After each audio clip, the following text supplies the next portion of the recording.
2024 ಕನ್ನಡ ಪ್ರಶ್ನೆ ಪತ್ರಿಕೆಯಲ್ಲಿ ಮೊದಲಿಗೆ ಗದ್ಯ ಭಾಗ. ಈಗ ಅಮೇರಿಕಾದ ದಕ್ಷಿಣ ಕೆರೊಲಿನಾದಲ್ಲಿ ಮೇದರ ಬುಟ್ಟಿಗಳಿಗೆ ತುಂಬ ಬೇಡಿಕೆ. ಈ ಬುಟ್ಟಿಗಳನ್ನು ಹೆಣೆಯುವವರೆಲ್ಲ ಅಮೇರಿಕನ್ ನೀಗ್ರೋ ಹೆಂಗಸರು. ಇವರು ಆಫ್ರಿಕಾದಿಂದ 300 ವರ್ಷಗಳ ಹಿಂದೆ ಗುಲಾಮರಾಗಿ ಸೆರೆ ಸಿಕ್ಕು ಇಲ್ಲಿಗೆ ಬಂದವರು. 18ನೇ ಶತಮಾನದಲ್ಲಿ ಕೆರೊಲಿನಾ ತೋಟಗಾರರು ಇವರನ್ನು ಭತ್ತ ಬೆಳೆಯಲು ಕೊಂಡು ತಂದರು. ಭತ್ತ ಬೆಳೆಯುತ್ತಿದ್ದಾಗ ಬೆಳಗಿನ ಹೊತ್ತು ಗದ್ದೆಗಳಲ್ಲಿ ಕೆಲಸ ಮಾಡುತ್ತಿದ್ದ ಆಳುಗಳು ಸಂಜೆಯೆಲ್ಲ ಭತ್ತದ ಹುಲ್ಲು ಮತ್ತು ನದಿ ತೀರದಲ್ಲಿ ದೊರೆಯುವ ಜೋಂಡನ್ನು ಉಪಯೋಗಿಸಿಕೊಂಡು ತಮಗೆ ಅಗತ್ಯವಾದ ವಸ್ತುಗಳನ್ನು ಹೆಣೆಯುತ್ತಿದ್ದರು. ಇವರು ತಮ್ಮ ಮೇದರಂತೆ ಎಳೆಗಳನ್ನು ಒಂದರೊಳಗೊಂದು ಹೊದಿಸಿ ಬುಟ್ಟಿ ಹೆಣೆಯುವುದಿಲ್ಲ. ಅದರ ಬದಲು ಬೆತ್ತದಂಥ ಕಿರುಬಿದಿರಿನಿಂದ ದಾರದ ಎಳೆಗಳನ್ನು ತಯಾರಿಸಿ ಒಂದೊಂದು ಸುತ್ತಿಗೂ ಕಟ್ಟಿ ಬಿಗಿ ಮಾಡುತ್ತಾ ಬುಟ್ಟಿ ರೂಪಿಸುತ್ತಾರೆ. ಆದರೆ ಇವರ ಭತ್ತದ ರಾಜ್ಯ ಬಹಳ ದಿನ ಉಳಿಯಲಿಲ್ಲ. ಅಮೇರಿಕಾದಲ್ಲಿ ಅಂತರ್ಯುದ್ಧ ಆರಂಭವಾಗಿ ಭತ್ತಕ್ಕೆ ಗಿರಾಕಿಗಳು ಕಡಿಮೆಯಾದರು. ಬ್ರೆಡ್ ಪ್ರಧಾನ ಆಹಾರವಾದ್ದರಿಂದ ಎಲ್ಲರೂ ಗೋಧಿಯನ್ನೇ ಅವಲಂಬಿಸಿದರು. ಅಂತರ್ಯುದ್ಧದ ನಂತರ 30 ವರ್ಷಗಳ ತರುವಾಯ ಭಾರೀ ಬಿರುಗಾಳಿಯ ಅನಾಹುತದಲ್ಲಿ ಇವರ ಹಳ್ಳಿಗಳು, ಭತ್ತದ ಗದ್ದೆಗಳು ಕೂಡ ನಾಶವಾದವು. ಆದರೂ ಪರಂಪರೆಯಿಂದ ಬಂದಿದ್ದ ತಮ್ಮ ಬುಟ್ಟಿ ಹೆಣೆಗಾರಿಕೆಯನ್ನು ಆಫ್ರಿಕನ್ ಹೆಂಗಸರು ಕೈಬಿಡಲಿಲ್ಲ. 20ನೇ ಶತಮಾನದಲ್ಲಿ ಇವರ ಕಲಾತ್ಮಕ ಬುಟ್ಟಿಗಳಿಗೆ ಬೇಡಿಕೆ ಅಧಿಕವಾಯಿತು. ಅವರೇ ಅಮೇರಿಕಾದ ಹೈವೇಗಳ ಪಕ್ಕ ಬಯಲು ಮಾರುಕಟ್ಟೆಗಳನ್ನು ರೂಪಿಸಿಕೊಂಡು ತಮ್ಮ ಕರಕುಶಲ ವಸ್ತುಗಳನ್ನು ಮಾರತೊಡಗಿದರು. ಇವರ ಬಯಲು ಮಾರುಕಟ್ಟೆಗಳು ನಮ್ಮ ಸಂತೆಗಳನ್ನು ಹೋಲುತ್ತವೆ. ಅಮೇರಿಕಾದ ಸೂಪರ್ ಮಾರ್ಕೆಟ್ಗಳಿಗಿಂತಲೂ ಜನಪ್ರಿಯವಾಗಿದೆ. ಇನ್ನು ಪ್ರಶ್ನೆಗೆ ಬರುವ, ಅಮೇರಿಕಾದಲ್ಲಿ ಅಂತರ್ಯುದ್ಧ ಆರಂಭದಲ್ಲಿ ಯಾವುದಕ್ಕೆ ಗಿರಾಕಿಗಳು ಕಡಿಮೆಯಾದರು? ಅಂತರ್ಯುದ್ಧ ಆರಂಭವಾಗಿ ಭತ್ತಕ್ಕೆ ಗಿರಾಕಿಗಳು ಕಡಿಮೆಯಾದರು. ಮೇದರ ಬುಟ್ಟಿಗಳಿಗೆ ಇಲ್ಲಿ ತುಂಬ ಬೇಡಿಕೆ. ಅಮೇರಿಕಾ ದಕ್ಷಿಣ ಕೆರೊಲಿನಾದಲ್ಲಿ ಮೇದರ ಬುಟ್ಟಿಗಳಿಗೆ ತುಂಬ ಬೇಡಿಕೆ. ಅಮೇರಿಕ ಸೂಪರ್ ಮಾರ್ಕೆಟ್ಗಳಿಗಿಂತಲೂ ಜನಪ್ರಿಯವಾಗಿರುವಂಥದ್ದು ಬಯಲು ಮಾರುಕಟ್ಟೆಗಳು. ಇವುಗಳಲ್ಲಿ ಸರಿಯಾದ ಹೇಳಿಕೆಯನ್ನು ಆರಿಸಿ.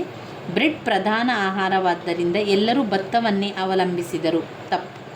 ಪರಂಪರೆಯಿಂದ ಬಂದಿದ್ದ ತಮ್ಮ ಬುಟ್ಟಿ ಹೆಣೆಗಾರಿಕೆಯನ್ನು ಆಫ್ರಿಕನ್ ಹೆಂಗಸರು ಕೈಬಿಡಲಿಲ್ಲ. ಸರಿ. ಕಲಾತ್ಮಕವಾದ ಭತ್ತದ ಬುಟ್ಟಿಯನ್ನು ಈ ವಸ್ತುಗಳನ್ನು ಉಪಯೋಗಿಸಿಕೊಂಡು ಹೆಣೆಯುತ್ತಿದ್ದರು. ಭತ್ತದ ಹುಲ್ಲು ಮತ್ತು ನದಿ ತೀರದಲ್ಲಿ ದೊರೆಯುವ ಜೋಂಡುಗಳು. ಇವರು ತಮ್ಮ ಮೇದರದಂತೆ ಎಳೆಗಳನ್ನು ಒಂದರೊಳಗೊಂದರಂತೆ ಹೊದಿಸಿ ಬುಟ್ಟಿ ಹೆಣೆಯುವುದಿಲ್ಲ.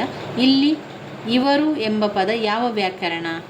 ಕೃದಂತವ, ಕ್ರಿಯಾಪದವ, ತದ್ದಿತಾಂತವ, ಸರ್ವನಾಮವ? ಸರ್ವನಾಮ. ಯಾಕಂದರೆ ಸರ್ವನಾಮದಲ್ಲಿ ಅವನು, ಇವನು, ಅವಳು, ಇವರು ಎನ್ನುವಂಥ ಸರ್ವನಾಮ. ಕ್ರಿಯಾಪದದಲ್ಲಿ ಕ್ರಿಯೆಗಳಿರ್ತದೆ. ಯಾವುದಾದ್ರೂ ಕ್ರಿಯೆಗಳು, ಆಡು, ಆಮೇಲೆ ಹಾರು ಎನ್ನುವಂಥದ್ದಲ್ಲಿ ಕ್ರಿಯಾಪದಕ್ಕೆ. ಕೃದಂತಗಳು ಬರುವಂಥದ್ದು ಮಾಡುತ್ತದೆ, ಹೇಳುತ್ತದೆ, ಅದು ಕೃದಂತಗಳು. ಕೃದಂತಗಳಲ್ಲಿ ಅದಲ್ಲ, ಓಡು, ಮಾಡು, ಮಾಟ ಎನ್ನುವಂಥದ್ದು ಬರ್ತದೆ. ನಿಮಗೆ ನಾನೊಮ್ಮೆ ತೋರಿಸ್ತೇನೆ.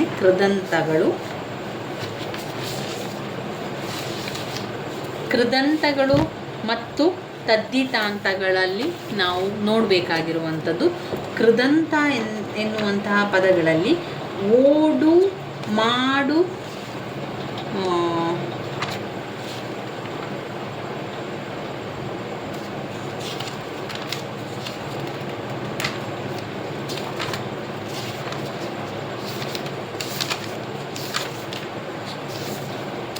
ನೋಡಿ, ಕೃದಂತ ಎಂತ ಬರ್ತದೆ ಅಂದರೆ ಮಾಡಿದ, ಮಾಟ, ಕೃದಂತ ನಾಮ, ಕೃದಂತ ಭಾವನಾಮ, ಕೃದಂತ. ಒಟ್ಟಿನಲ್ಲಿ ಕೃದಂತ ಎನ್ನುವಂಥದ್ದು ಮಾಡಿದ, ಮಾಟ, ಮಾಡಿ, ಅದು ಕೃದಂತ ನಾಮದಲ್ಲಿ ಬರುವಂಥದ್ದು. ಮಾಡಿದ, ಮಾಟ, ಮಾಡಿ ಎನ್ನುವಂಥದ್ದು ಕೃದಂತದಲ್ಲಿ ಬರುವಂಥದ್ದು.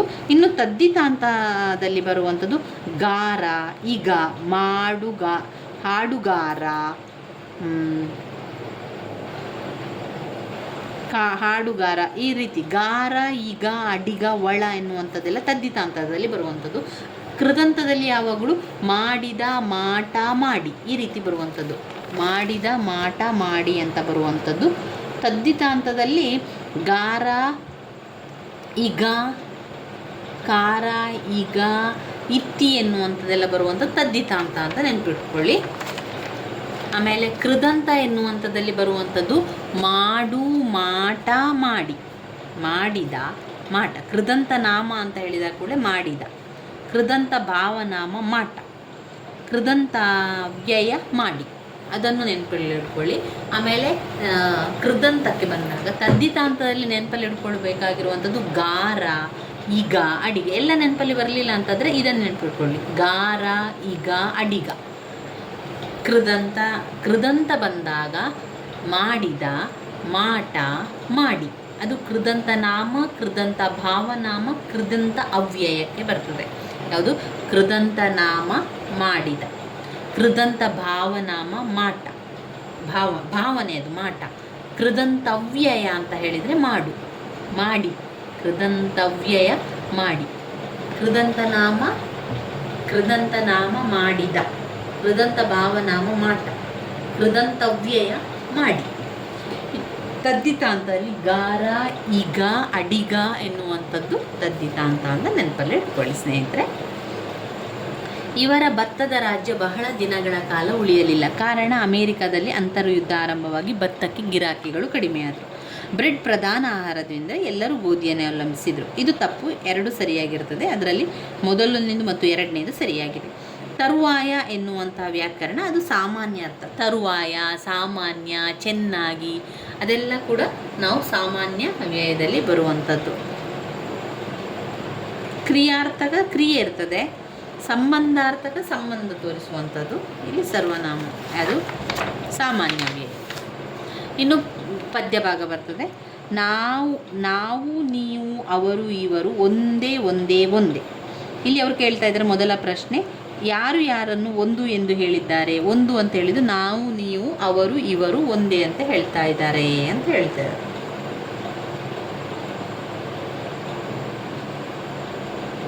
ಇನ್ನು ಎಲ್ಲರೂ ಹಿಂದೆ ಏನೆಂದು ಪಣ ತೊಡಬೇಕೆಂದು ಕವಿ ಹೇಳಿದ್ದಾರೆ?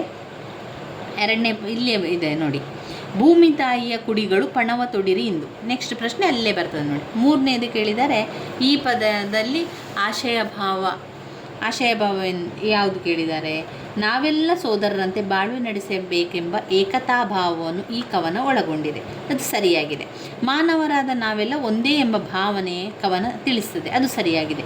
ಭೂಮಿ ತಾಯಿಯ ಮಕ್ಕಳಾದ ನಾವೆಲ್ಲರೂ ಒಗ್ಗಟ್ಟಿರಬಾರದು ಅಂತ ಹೇಳಿದ್ದಾರೆ. ಅದರಿಂದ ಇದು ತಪ್ಪಾಗಿದೆ. ಅದರಿಂದ 1 ಮತ್ತು 2 ಸರಿಯಾಗಿದೆ. ರಸ ಕವಿತ್ವ ಒಂದೇ ಆದರೂ ಅದರ ರಚನೆಗೆ ಬಳಕೆಯಾಗಿರುವಂಥ ಛಂದೋಪ್ರಕಾರ ಕಂದ, ವೃತ್ತ, ತ್ರಿಪದಿ, ವಚನ. ರಸ ಕವಿತ್ವ ಒಂದೇ. ತೆಂಕಣ ಎಂಬ ಪದ ಯಾವ ಅರ್ಥಕ್ಕೆ ಬರ್ತದೆ? ತೆಂಕಣ ಎನ್ನುವಂಥದ್ದು ಅಲ್ಲಿ ಅವರು ಪ್ರಶ್ನೆಯನ್ನು ಕೊಟ್ಟಿದ್ದಾರೆ ನೋಡಿ. ತೆಂಕಣ ಇಲ್ಲಿ ನೋಡಿ, ಕರ್ನಾಟಕ, ವಂಗ, ಆಂಧ್ರ ಭಾರತೀಯರೊಂದೇ ಪೂರ್ವೋತ್ತರ ಪಡು ತೆಂಕಣ. ಪೂರ್ವ ಉತ್ತರ ಪಡುವಣ ತೆಂಕಣ. ಪಡುವಣ ಅಂದರೆ ದಕ್ಷಿಣಕ್ಕೆ ಬರ್ತದೆ, ತೆಂಕಣ ಅಂದರೆ ಉತ್ತರ. ಈಗ ನೀವು ಯಕ್ಷಗಾನದಲ್ಲೆಲ್ಲ ಕೇಳಿರ್ಬೋದು, ಪಡು ಪೂರ್ವ ದಿಕ್ಕು, ತೆಂಕಣ ದಿಕ್ಕು, ಆಮೇಲೆ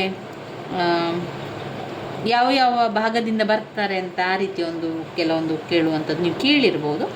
ತೆಂಕಣ ಅಂದರೆ ಅರ್ಥ ದಕ್ಷಿಣ. ಇಲ್ಲಿ ಪಡುವಣ ಅಂದರೆ ಪೂರ್ವ. ಪಡುವಣ ಅಂದರೆ ಪೂರ್ವ ಮತ್ತು ದಕ್ಷಿಣ ಹೇಳ್ತಾರೆ. ಪೂರ್ವೋತ್ತರ ಪಶ್ಚಿಮ, ಪೂರ್ವ ಉತ್ತರ, ಆಮೇಲೆ ಪಡುವಣ ತೆಂಕಣ. ಪಡುವಣ ಅಂದರೆ ಪೂರ್ವ ಪದಕ್ಕೆ ಹೇಳುವಂಥದ್ದು, ತೆಂಕಣ ಅಂದರೆ ದಕ್ಷಿಣ. ಅದೆಲ್ಲಿ ಪದ್ಯದಲ್ಲಿ ಕೊಟ್ಟಿರುವ ಕಾರಣ ಹೇಳ್ತಾ ಇರುವಂಥದ್ದವರು. ಇವುಗಳಲ್ಲಿ ತಪ್ಪಾಗಿರುವ ಹೇಳಿಕೆಯನ್ನು ಗುರುತಿಸಿ. ತಪ್ಪಾಗಿರುವ ಕಂದ ಪದ್ಯದಲ್ಲಿ ಯಾವಾಗಲೂ 4, ತ್ರಿಪದಿಯಲ್ಲಿ 3, ವೃತ್ತಗಳಲ್ಲಿ 4, ವಚನಗಳಲ್ಲಿ 8 ಸಾಲಿದೆ ಅಂತ ಹೇಳುವಂಥ ತಪ್ಪಾಗಿರುವ ಹೇಳಿಕೆ. ವಚನ 8 ಸಾಲಲ್ಲ, ಆದ್ದರಿಂದ ವಚನದಲ್ಲಿ 8 ಸಾಲು ಇಲ್ಲ ಎನ್ನುವಂಥ ತಪ್ಪಾಗಿರುವಂಥದ್ದು. ಕಂದ ಪದ್ಯ 4, ತ್ರಿಪದಿ 3, ವೃತ್ತ 4. ಇನ್ನು ಇದರಲ್ಲಿ ಜೊತೆಯಾಗಿರುವಂಥದ್ದು ಅವರು ಕೇಳಿರುವಂಥ ಪದ್ಯದಲ್ಲೇ ಇದೆ ನೋಡಿ. ನೆತ್ತರು ಅಂದರೆ ರಕ್ತ, ಚಹರೆ ಲಕ್ಷಣ, ಪಣ ಅಂದರೆ ಬಸಿರು ಅಂದರೆ ಹೊಟ್ಟೆ, ಪಣ ಅಂದರೆ ಪ್ರತಿಜ್ಞೆ. ಅವರು ಅರ್ಥವನ್ನು ಕೇಳಿದ್ದಾರೆ. ಅದರಿಂದ ಮೊದಲನೆಯದು ಉತ್ತರ ಸರಿಯಾಗಿದೆ. ಇನ್ನು ಬರುವಂಥದ್ದು ಯಾವಾಗಲೂ ಬೋಧನಾಶಾಸ್ತ್ರ ಮತ್ತು ವ್ಯಾಕರಣ ನೋಡ್ತಾ ಹೋಗುವ. ಕಾರವಾರದಲ್ಲಿ ಮಲೇರಿಯಾ ಹಬ್ಬಿ ವಿಶ್ವೇಶ್ವರ ಪಾಠಕ್ರವರ ಆರೋಗ್ಯದ ಮೇಲೆ ದುಷ್ಪರಿಣಾಮ ಬೀರಿ ಅವರು ಅಲ್ಲಿಂದ ವರ್ಗಾವಣೆ ಹೊಂದುವಂತೆ ಆಯಿತು. ಈ ವಾಕ್ಯ ಪ್ರಶ್ನೆ ಇದೆಯಾ? ಅಲ್ಲ. ಮಿಶ್ರ ಇದೆಯಾ? ಅಲ್ಲ. ಸಂಯೋಜಿತ ವಾಕ್ಯವ? ಸಂಯೋಜನೆ ಮಾಡಿದಾರ? ಒಂದಕ್ಕೊಂದು ಸಂಯೋಜನೆ ಮಾಡಿದಾರ? ಇಲ್ಲ. ಇದೊಂದು ಸಾಮಾನ್ಯ ವಾಕ್ಯದಲ್ಲಿ ಇರ್ತದೆ. ಇದು ಮಿಶ್ರ ಇಲ್ಲ, ಎರಡು ವಾಕ್ಯ ಸೇರಿ ಮಿಶ್ರ ಆಗಿರೋದು ಕೂಡ ಇಲ್ಲ, ಸಾಮಾನ್ಯ ವಾಕ್ಯ. ಕ್ರಿಯಾ ಸಮಾಸಕ್ಕೆ ಉದಾಹರಣೆ: ಕ್ರಿಯೆ ಇರಬೇಕು.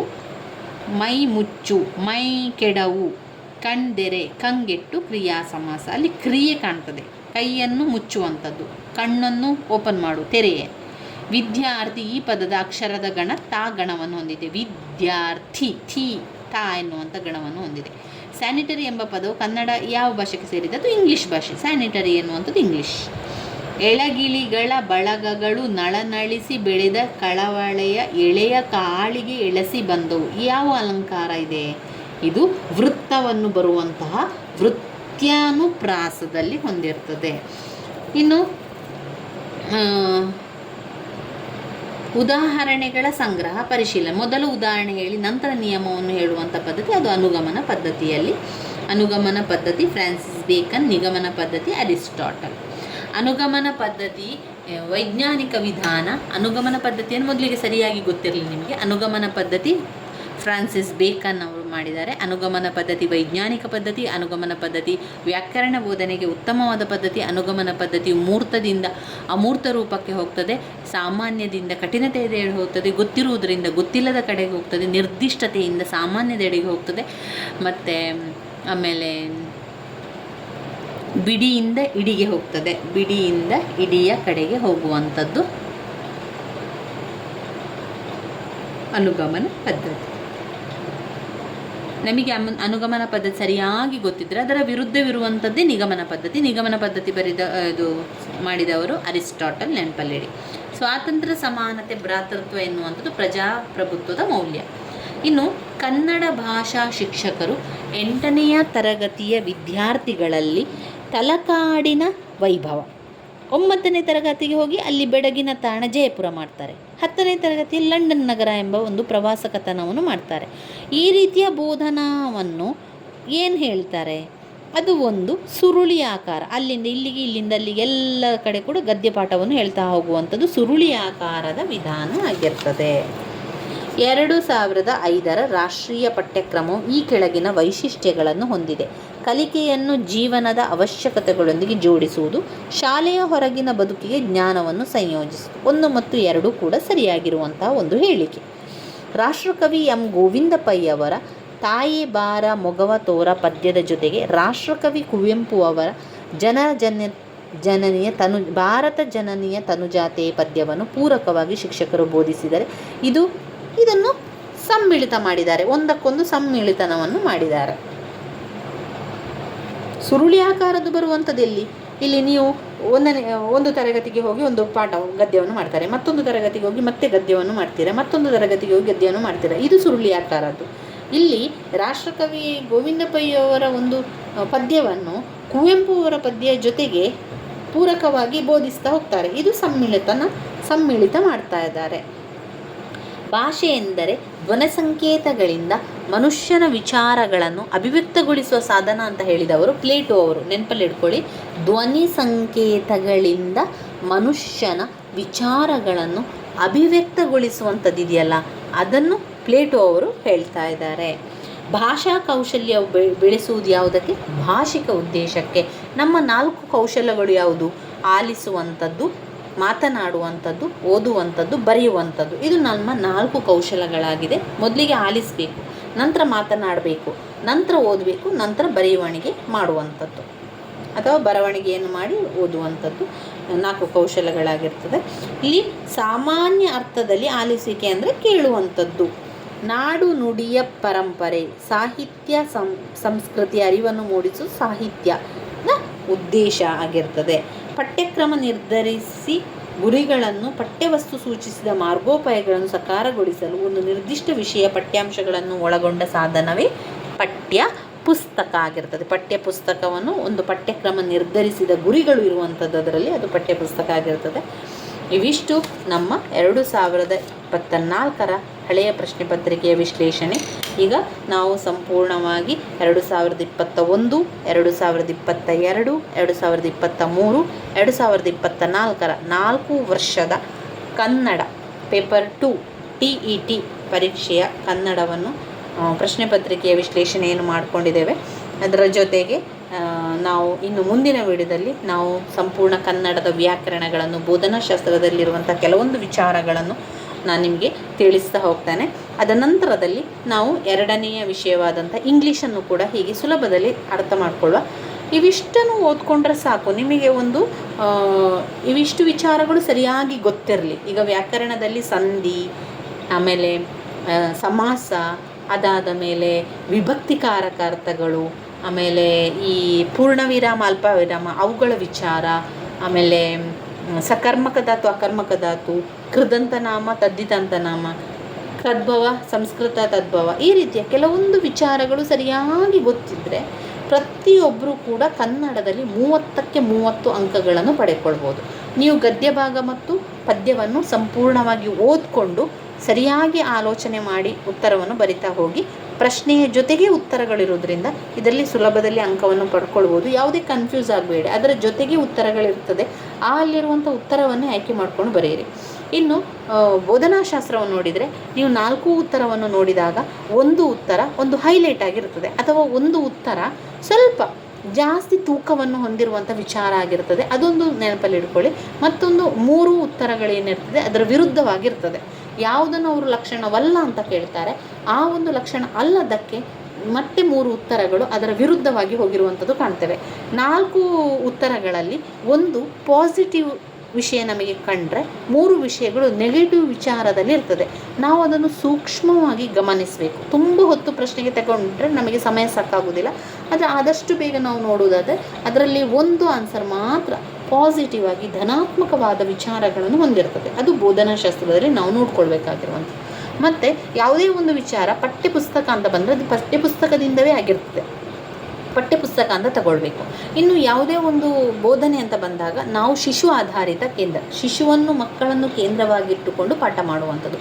ಶಿಕ್ಷಕರಿಗೆ ಬೇಕಾಗಿರುವಂಥದ್ದು ಮೈಕ್ರೋ ಟೀಚಿಂಗ್. ಶಿಕ್ಷಕರು ಅದನ್ನು ಯಾಕೆ ಬೇಕು ಅಂದರೆ ಅವರ ಒಂದು ಬೋಧನೆಯಲ್ಲಿ ಸರಿಯಾಗಲಿಕ್ಕೆ, ಉತ್ತಮವಾದ ಬೋಧನೆಯನ್ನು ಮಾಡಲಿಕ್ಕೆ ಅದು ಬೇಕು ಅಂತ ಹೇಳುವಂಥದ್ದು. ಈ ರೀತಿಯಾದ ಕೆಲವೊಂದು ಸಣ್ಣ ಪುಟ್ಟ ವಿಚಾರಗಳನ್ನು ನಾವು ಸರಿಯಾಗಿ ಮನಸ್ಸಿನಲ್ಲಿ ಗಮನದಲ್ಲಿಟ್ಟುಕೊಂಡ್ರೆ ಪ್ರತಿಯೊಬ್ಬರು ಕೂಡ ಕನ್ನಡದಲ್ಲಿ 30ಕ್ಕೆ 30 ಅಂಕಗಳನ್ನು ಪಡ್ಕೊಳ್ಬೋದು ಸ್ನೇಹಿತರೆ. ಅದೇ ರೀತಿ ಇಂಗ್ಲೀಷ್ನಲ್ಲಿಯೂ ಕೂಡ ಹಾಗೆ ಕೆಲವೊಂದು ವಿಚಾರಗಳನ್ನು ನಾವು ಸರಿಯಾಗಿ ತಿಳ್ಕೊಂಡ್ರೆ ಎಲ್ಲದಕ್ಕೂ ಕೂಡ ನಾವು ಉತ್ತರವನ್ನು ಬರಿಬೋದು. ಏನೂ ಕೂಡ ಕಷ್ಟ ಅಂತ ಅನಿಸೋದಿಲ್ಲ. ಆದರೆ ಕೆಲವೊಮ್ಮೆ ಏನಾಗ್ತದೆ ಅಂತಂದರೆ ಈ ಪ್ರಶ್ನೆಗಳನ್ನೆಲ್ಲ ನೋಡಿದಾಗ ಕನ್ಫ್ಯೂಸ್ ಆಗುವಂಥದ್ದು, ಪರೀಕ್ಷೆ ಹಾಲಲ್ಲಿ ನಮಗೆ ಭಯ ಉಂಟಾಗುವಂಥದ್ದು. ಭಯದಿಂದ ಏನಾಗ್ತದೆ ಎಲ್ಲ ಕೂಡ ಒಂದು ರೀತಿಯ ಗೊಂದಲಗಳು. 4 ಪ್ರಶ್ನೆ ಉತ್ತರಗಳನ್ನು ನೋಡಿದಾಗ ಕೂಡ ಇದು ಆಗಿರ್ಬೋದು, ಇದು ಕೂಡ ಇರ್ಬೋದು ಎನ್ನುವಂಥ ಗೊಂದಲಗಳೆಲ್ಲ ಉಂಟಾಗ್ತದೆ. ಅದನ್ನು ಬಿಟ್ಟು ಆರಾಮದಲ್ಲಿ ನೀವು ಎಲ್ಲ ಪ್ರಶ್ನೆಗಳನ್ನು ಓದ್ಕೊಳ್ಳಿ. 2 ಬಾರಿ ಪ್ರಶ್ನೆಗಳನ್ನು ಓದ್ಕೊಂಡು ಉತ್ತರವನ್ನು ಆಯ್ಕೆ ಮಾಡ್ಕೊಳ್ಳಿ ಸ್ನೇಹಿತರೆ. ಇಲ್ಲಾಂತಾದರೆ ಏನಾಗ್ತದೆ, ಕೆಲವೊಮ್ಮೆ ಪ್ರಶ್ನೆಗಳಲ್ಲಿ ಉಲ್ಟ ಕೊಟ್ಟಿರ್ತಾರೆ, ತಿರುಚು ಕೊಟ್ಟಿರ್ತಾರೆ, ಆವಾಗ ನಾವು ತಪ್ಪಾಗುವಂಥ ಸಾಧ್ಯತೆ ಇದೆ. ಅದರಿಂದ ಅದನ್ನು ಕೂಡ ನಾವು ಜಾಗರೂಕತೆಯಿಂದ ಪ್ರಶ್ನೆಯನ್ನು 2 ಬಾರಿ ಓದ್ಕೊಂಡು ನೋಡಬೇಕಾಗ್ತದೆ. ಮುಂದಿನ ವಿಡಿಯೋದಲ್ಲಿ ನಾನು ಸಂಪೂರ್ಣ ಕನ್ನಡದ ವ್ಯಾಕರಣ ಸಾರಾಂಶ ಮತ್ತು ಹಾಗೆ ಬೋಧನಾಶಾಸ್ತ್ರದಿಂದ ಬಂದಿರುವಂಥ ಕೆಲವು ಪ್ರಶ್ನೆಗಳನ್ನು ಕೂಡ ಒಂದೇ ವಿಡಿಯೋದಲ್ಲಿ ಸಿಗುವಂತೆ ನಾನು ಅದನ್ನು ನಿಮಗೆ ತಿಳಿಸ್ಕೊಡ್ತೇನೆ. ಅದಾದ ನಂತರ ನಾವು ಇಂಗ್ಲೀಷ್ ವಿಷಯಕ್ಕೂ ಕೂಡ ಹೋಗುವ. ಇಂಗ್ಲೀಷ್ ಹಳೆಯ ಪ್ರಶ್ನೆ ಪತ್ರಿಕೆಯ ವಿಶ್ಲೇಷಣೆಯನ್ನು ಕೂಡ ಮಾಡಿಕೊಳ್ಳುವ ಸ್ನೇಹಿತರೆ. ನನ್ನ ವೀಡಿಯೋಸ್ ಎಲ್ಲ ನಿಮಗೆ ಇಷ್ಟ ಆಗ್ತಾ ಇದ್ದರೆ ಲೈಕ್ ಕೊಡಿ, ಶೇರ್ ಮಾಡಿ, ಹಾಗೆ ಸಬ್ಸ್ಕ್ರೈಬ್ ಮಾಡಲಿಕ್ಕೆ ಮರಿಬೇಡಿ. ಧನ್ಯವಾದಗಳು. ನಮಸ್ತೆ ಸ್ನೇಹಿತರೆ, ಇವತ್ತು ನಾವು TET ಪೇಪರ್ 2 ಕನ್ನಡ ಪ್ರಶ್ನೆ ಪತ್ರಿಕೆಯ ವಿಶ್ಲೇಷಣೆಯನ್ನು ಮಾಡುವ. ಒಂದೇ ವಿಡಿಯೋದಲ್ಲಿ 2021ರ ಪ್ರಶ್ನೆ ಪತ್ರಿಕೆ, 2022ರ ಪ್ರಶ್ನೆ ಪತ್ರಿಕೆ, 2023ರ ಪ್ರಶ್ನೆ ಪತ್ರಿಕೆ, ಹಾಗೆ 2024ರ ಪ್ರಶ್ನೆ ಪತ್ರಿಕೆ, ಒಟ್ಟು 4 ಹಳೆಯ ಪ್ರಶ್ನೆ ಪತ್ರಿಕೆಯಲ್ಲಿ ಕನ್ನಡವನ್ನು ನೋಡ್ತಾ ಹೋಗುವ. ಆರಂಭದಲ್ಲಿ ನಾವು ಕನ್ನಡವನ್ನು ಕಲಿತಾ ಹೋಗುವ. ಈ ಒಂದು ವಿಡಿಯೋದಲ್ಲಿ 4 ವರ್ಷದ ಪ್ರಶ್ನೆ ಪತ್ರಿಕೆ, ಕನ್ನಡ ಪ್ರಶ್ನೆ ಪತ್ರಿಕೆ ನೋಡ್ತಾ ಅದರಲ್ಲಿ ಬಂದಿರುವಂತಹ ಬೋಧನಾಶಾಸ್ತ್ರ, ಅದರಲ್ಲಿ ಬಂದಿರುವಂತಹ ವ್ಯಾಕರಣವನ್ನು ನೋಡ್ತಾ ಆ ವ್ಯಾಕರಣವನ್ನು ಮತ್ತೊಮ್ಮೆ ಓದ್ತಾ ನೆನಪು ಮಾಡಿಕೊಳ್ತಾ ಕನ್ನಡ ಅಭ್ಯಾಸವನ್ನು ಮಾಡಿಕೊಳ್ಳುವ. ಬನ್ನಿ, ಮೊದಲಿಗೆ 2021ರ ಪ್ರಶ್ನೆ ಪತ್ರಿಕೆಯನ್ನು ನೋಡುವ. ಇಲ್ಲಿಗೆ ಮೊದಲಿಗೆ ಬರುವಂಥದ್ದು ಗದ್ಯ ಭಾಗ, ಭಾಷೆ 1. ಗದ್ಯ ಭಾಗವನ್ನು ಓದ್ಕೊಂಡು ನಂತರ ಪ್ರಶ್ನೆಗೆ ಉತ್ತರವನ್ನು ಬರೀಬೇಕು. 1-8 ಪ್ರಶ್ನೆಗಳು ಕೊಡುವಂಥದ್ದು ಗದ್ಯ ಭಾಗದಿಂದ. ಹಾಗೆಯೇ ನಾವು 1-8 ಪ್ರಶ್ನೆಗಳು ಗದ್ಯ ಭಾಗದಿಂದ ಬರುವುದರಿಂದ ನಾವು ಸ್ವಲ್ಪ ಜಾಗರೂಕತೆಯಿಂದ ಪ್ರಶ್ನೆಗಳನ್ನು ನೋಡ್ತಾ ಉತ್ತರವನ್ನು ಬರೆಯುವುದರಿಂದ 1-8 ಅಂಕಗಳು ತೆಗಿಲಿಕ್ಕೆ ಏನೂ ಕಷ್ಟ ಇಲ್ಲ. ಅದರಲ್ಲೇ ಉತ್ತರಗಳಿರ್ತದೆ, ನಾವು ಅದನ್ನೇ ಹುಡ್ಕೊಂಡು ಓದ್ಕೊಳ್ತಾ ಹೋಗಬೇಕಾಗ್ತದೆ. ಕೆಲವೊಂದನ್ನು ಜಾಗರೂಕತೆಯಿಂದ ಉತ್ತರಿಸಬೇಕು. ಅವರೇನು ಮಾಡ್ತಾರೆ ಅಂದರೆ, ಮೊದಲಿನ ಸಾಲುಗಳಲ್ಲಿ 1-2 ಸಾಲುಗಳಲ್ಲಿ ಫಸ್ಟ್ ಪ್ರಶ್ನೆ ಇರ್ತದೆ, ನಂತರದ ಸಾಲುಗಳಲ್ಲಿ 2ನೇ ಪ್ರಶ್ನೆ, ನಂತರದ ಸಾಲುಗಳಲ್ಲಿ 3ನೇ ಪ್ರಶ್ನೆ ಉತ್ತರ. ಅದು ಜೊತೆಯಾಗಿ ಪ್ರಶ್ನೆಯ ಜೊತೆಗೆ ಉತ್ತರಗಳು ಇರುವುದರಿಂದ ಆ ರೀತಿಯಾಗಿ ನಾವು ನೋಡ್ತಾ ಹೋಗಬೇಕು. ಇನ್ನೂ ಸುಲಭದ ರೀತಿಯಲ್ಲಿ ನೀವು ನೋಡುವುದಾದರೆ, ಆರಂಭದಲ್ಲಿ ಗದ್ಯವನ್ನು ಓದಿ ನಂತರ ಉತ್ತರ ಬರೆಯುವುದಕ್ಕಿಂತಲೂ ನೀವು ಮೊದಲು ಒಂದು ಪ್ರಶ್ನೆಯನ್ನು ಓದಿ ಅದರ ಉತ್ತರವನ್ನು ಹುಡುಕೊಳ್ಬೇಕು. ಅವಾಗ ಏನಾಗ್ತದೆ ಅಂದರೆ ನಿಮಗೆ ಸಮಯ ಕೂಡ ಉಳಿತದೆ, ಬೇಗ ಉತ್ತರವನ್ನು ಬರಿತಾ ಹೋಗಲಿಕ್ಕೆ ಸಾಧ್ಯ ಆಗ್ತದೆ. ಇವಾಗ ನಾವು ಅದೇ ರೀತಿಯಾಗಿ ಮಾಡಿಕೊಳ್ಳುವ. ನಾನು ಪ್ರತ್ಯೇಕವಾಗಿ ಪ್ರಶ್ನೆ ಪತ್ರಿಕೆಯ ವಿಶ್ಲೇಷಣೆಯನ್ನು ಮಾಡಿದ್ದೇನೆ, ವಿವರಣೆಯನ್ನು ಮಾಡಿದ್ದೇನೆ. 2021ರಿಂದ 2024 ಪ್ರಶ್ನೆ ಪತ್ರಿಕೆ ಪ್ರತ್ಯೇಕವಾಗಿ ಕೂಡ ವಿಡಿಯೋನು ಮಾಡಿದ್ದೇನೆ. ಇದು ಒಂದೇ ವಿಡಿಯೋದಲ್ಲಿ 4 ವರ್ಷದ ಪ್ರಶ್ನೆ ಪತ್ರಿಕೆಯನ್ನು ಜೊತೆಯಾಗಿ ಹಾಕಿರುವಂಥದ್ದು, ಓದಲಿಕ್ಕೂ ಕೂಡ ಸುಲಭ ಆಗಲಿ ಎನ್ನುವ ಕಾರಣದಿಂದಾಗಿ. ಮೊದಲ ಪ್ರಶ್ನೆ, ಮಕ್ಕಳಿಗೆ ಮಂಜಣ್ಣನಲ್ಲಿ ಗುರುಭಾವ ಉಂಟಾಗಲು ಕಾರಣ ಏನು? ವೃದ್ಧನಾಗಿದ್ದುದರಿಂದ, ಮನೆಯ ಆಳಾಗಿದ್ದುದರಿಂದ, ಕತೆಗಳನ್ನು ಹೇಳುತ್ತಿದ್ದುದರಿಂದ, ಬಿಳಿಯ ಗಡ್ಡ ಮೀಸೆ ಇದ್ದುದರಿಂದ. ಇಲ್ಲಿ ನೋಡಿ, ಮಂಜಣ್ಣ ನಮ್ಮ ಮನೆಯ ಆಳು, ಬಹಳ ಹಳೆಯ ಮನುಷ್ಯ, ಅಂದರೆ ಸುಮಾರು 60 ವರ್ಷ. ಅವನ ಮುಖ ತುಂಬ ಬಿಳಿಯ ಗಡ್ಡ ಮೀಸೆ. ನೀವು ಗದ್ಯವನ್ನು ಓದಬೇಕಾದ್ರೆ ಸ್ವಲ್ಪ ಆ ಒಂದು ಇಮ್ಯಾಜಿನೇಷನ್ಗೆ ಹೋಗಬೇಕು, ಆವಾಗ ಬೇಗ ಅರ್ಥ ಆಗ್ತದೆ. ತಲೆಯ ತುಂಬ ಹಣ್ಣು ಕೂದಲು, ಅವನ ಗಡ್ಡವೇನು ಮಲೆನಾಡಿನ ಗಿರಿಗಳ ಮೇಲೆ ನಿಬಿಡವಾಗಿ ಬೆಳೆದ ತರು ನಿಖರದಂತೆ ಉದ್ದವಾಗಿ ನೀಳವಾಗಿರಲಿಲ್ಲ. ಹೇಗಿತ್ತು ಅಂತ ಹೇಳಿದರೆ, ಬಯಲು ಸೀಮೆಯ ಗುಡ್ಡಗಳಲ್ಲಿ ಬೆಳೆಯುವ ವಿರಳವಾದ ಪೊದೆಯಂತೆ ಇತ್ತು ಅಂತ ಈ ಒಂದು ಪ್ರಶ್ನೆ ಬಂದಿದೆ. ಮಂಜಣ್ಣನ ಒಂದು ಗಡ್ಡ ಯಾವುದಕ್ಕೆ ಹೋಲಿಸಲಾಗಿದೆ ಎನ್ನುವಂಥದ್ದು. ಇದು ಬಯಲು ಸೀಮೆ ವಿರಳವಾದ ಪೊದೆ ಅಂತ ಇಲ್ಲಿ ಉತ್ತರ ನಮಗೆ ಸಿಗ್ತದೆ. ಸುಲಭವಾಗಿ ಹೇಳುವುದಾದರೆ, ಇಲಿ ತರಿದಂತೆ ಇತ್ತು. ಅದಕ್ಕೊಂದು ಕಾರಣ ಇದೆ. ನಮ್ಮ ಮಂಜಣ್ಣ ಕ್ಷೌರಿಕರೊಡನೆ ಅಸಹಕಾರ ಮಾಡಿದ್ದ. ಅವನಿಗೆ ಕುಡುಗೋಲೆ, ಮುಂಡನದ ಕೈ ಆಯುಧ. ಗಡ್ಡ ಉದ್ದವಾದ ಕೂಡಲೇ ಅದನ್ನು ತುದಿಯಿಂದ ಒಟ್ಟುಗೂಡಿಸಿ ಮಸೆದು ಹರಿತವಾದ ಕುಡುಗೋಲಿನಿಂದ ಚರಚರನೆ ಕೊಯ್ಯುತ್ತಿದ್ದ. ಬೆಳೆದು ಹಣ್ಣಾಗಿ ನಿಂತ ಭತ್ತದ ಪೈರನ್ನು ಸವರಿ ರಾಶಿ ಮಾಡುವಂತೆ. ಇಲ್ಲಿ ಕೂಡ ಒಂದು ಪ್ರಶ್ನೆ ಅವರು ಕೇಳ್ತಾರಲ್ಲಿ, ನಮಗೆ ಅವನು ಯಾವ ರೀತಿ ಗಡ್ಡವನ್ನು ತೆಗಿತಿದ್ದ, ಮಂಜಣ್ಣ ತನ್ನ ಗಡ್ಡವನ್ನು ಯಾವುದರಿಂದ ತೆಗಿತಿದ್ದ, ಆಯುಧ ಏನು ಅಂತ ಹೇಳಿದರೆ ನಾವು ಅದಕ್ಕೆ ಕುಡುಗೋಲು ಅಂತ ಇಲ್ಲಿ ಬರ್ತದೆ ನೋಡಿ, ಅದು ಉತ್ತರವಾಗಿ ಬರ್ತದೆ. ಮಂಜಣ್ಣವೆಂದರೆ ನಮಗೆಲ್ಲ ಪ್ರಾಣ, ಏಕೆಂದರೆ ನಮಗೆಲ್ಲ ಅವನೇ ಕತೆಗಾರ. ಆ ವೃದ್ಧ ಮೂರ್ತಿ ನೋಡಿದ ಕೂಡಲೇ ಹುಡುಗರಾದ ನಮಗೆ ಅವನು ಆಳು ಎಂದು ಮರೆತು ಹೋಗಿ ಅವನಲ್ಲಿ ಗುರುಭಾವ ಉಂಟಾಗ್ತದೆ. ನೋಡಿ, ಈ ಪ್ರಶ್ನೆ ನೋಡಿ, ಮೊದಲ ಪ್ರಶ್ನೆ ಅರ್ಧದಿಂದ ಆರಂಭ ಮಾಡಿದ್ದಾರೆ. ಕೆಲವೊಂದು ಪ್ರಶ್ನೆಯನ್ನು ಆ ಗದ್ಯ ಅಥವಾ ಪದ್ಯದ ಅರ್ಧ ಭಾಗದಿಂದ ಆರಂಭಿಸ್ತಾರೆ. ಅರ್ಧ ಭಾಗದಿಂದ ಆರಂಭಿಸಿ ಕೊನೆ ಬಂದು ನಂತರ ಆರಂಭಕ್ಕೆ ಬರ್ತಾರೆ. ಕೊನೆಯ 8ನೇ ಪ್ರಶ್ನೆ 7ನೇ ಪ್ರಶ್ನೆ ಎಲ್ಲ ಏನು ಮಾಡ್ತಾರೆ, ಆರಂಭದಿಂದ ಪ್ರಶ್ನೆಯನ್ನು ತಗೊಳ್ತಾರೆ.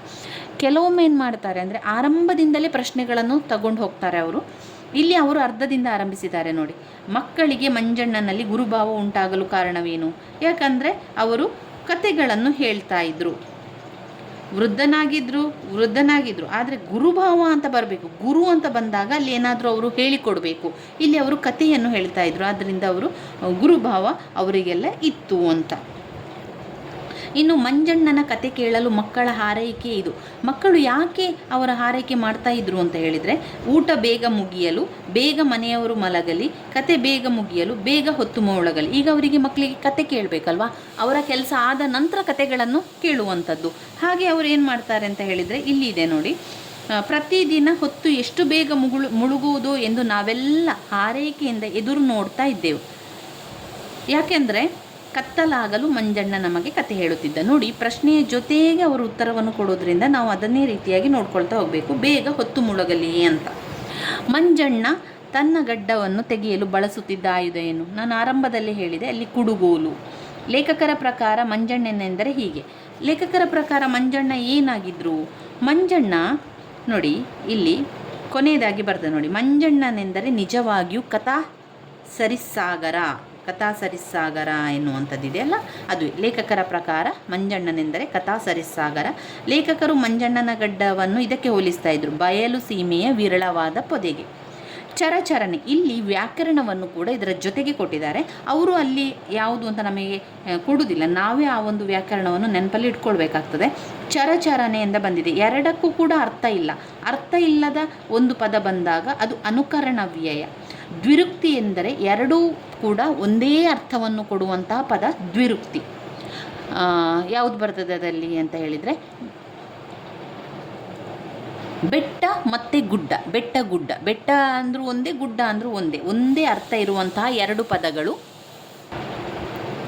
ಇವಾಗ ನಮಗೆ ಇಲ್ಲಿ ಯಾವುದು ವ್ಯಾಕರಣ ಬಂದಿದೆ, ಇಲ್ಲಿ ಅನುಕರಣ ವ್ಯಯ, ನುಡಿಗಟ್ಟು, ಜೋಡಿ ಪದ, ನುಡಿಗಟ್ಟನ್ನೆಲ್ಲ ಬರೀರಿ ಅಂತ ಬಂದಿದ್ದಾರಲ್ಲ.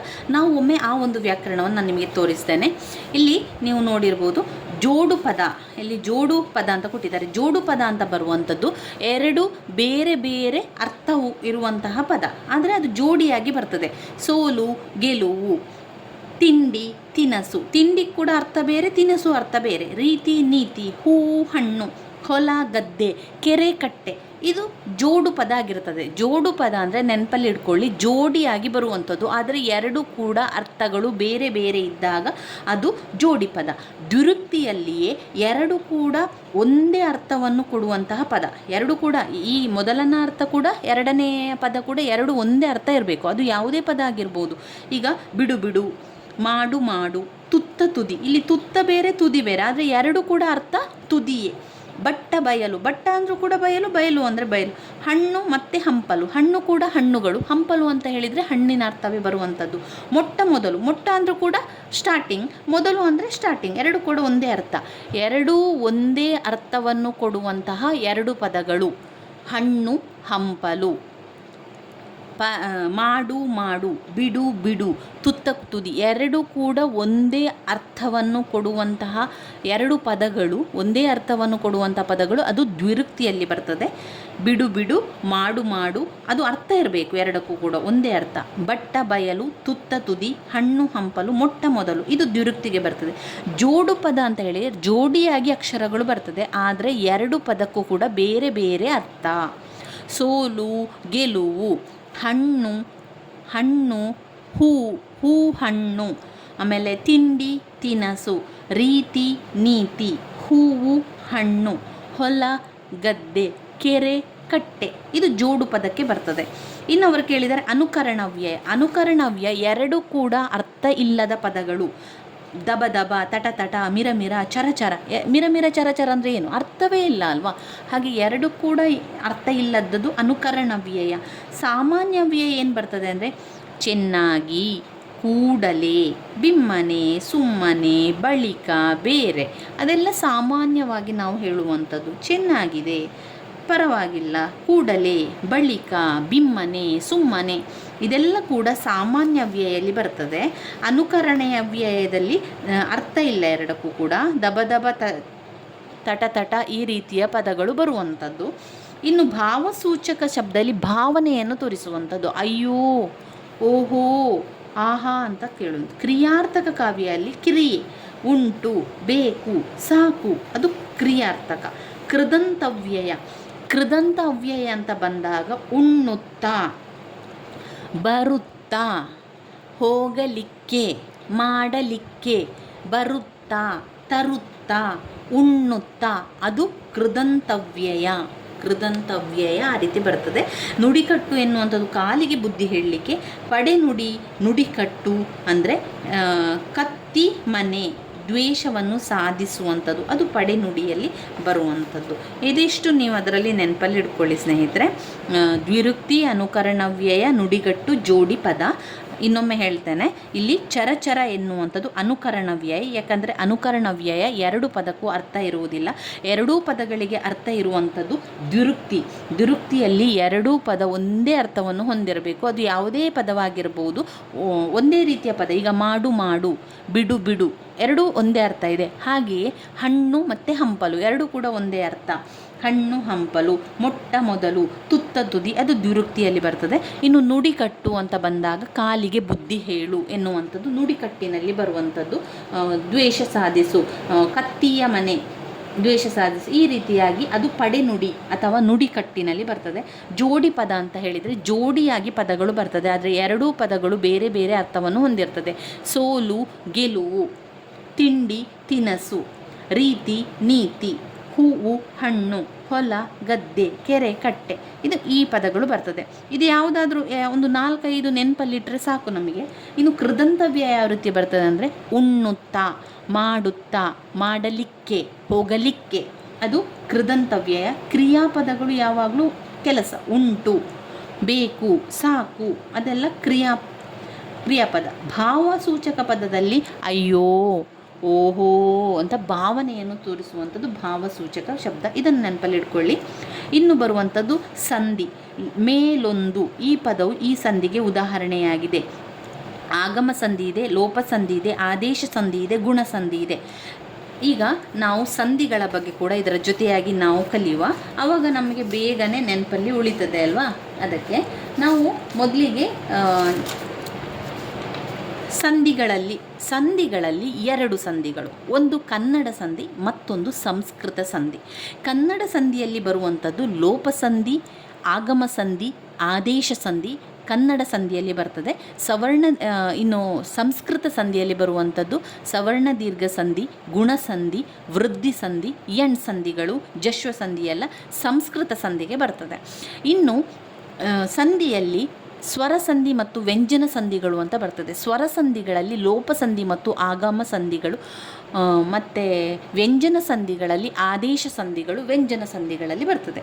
ಇವಿಷ್ಟು ಗೊತ್ತಿರಲಿ. ಇನ್ನು ಸಂಧಿಗಳನ್ನು ನಾವು ನೋಡಿದರೆ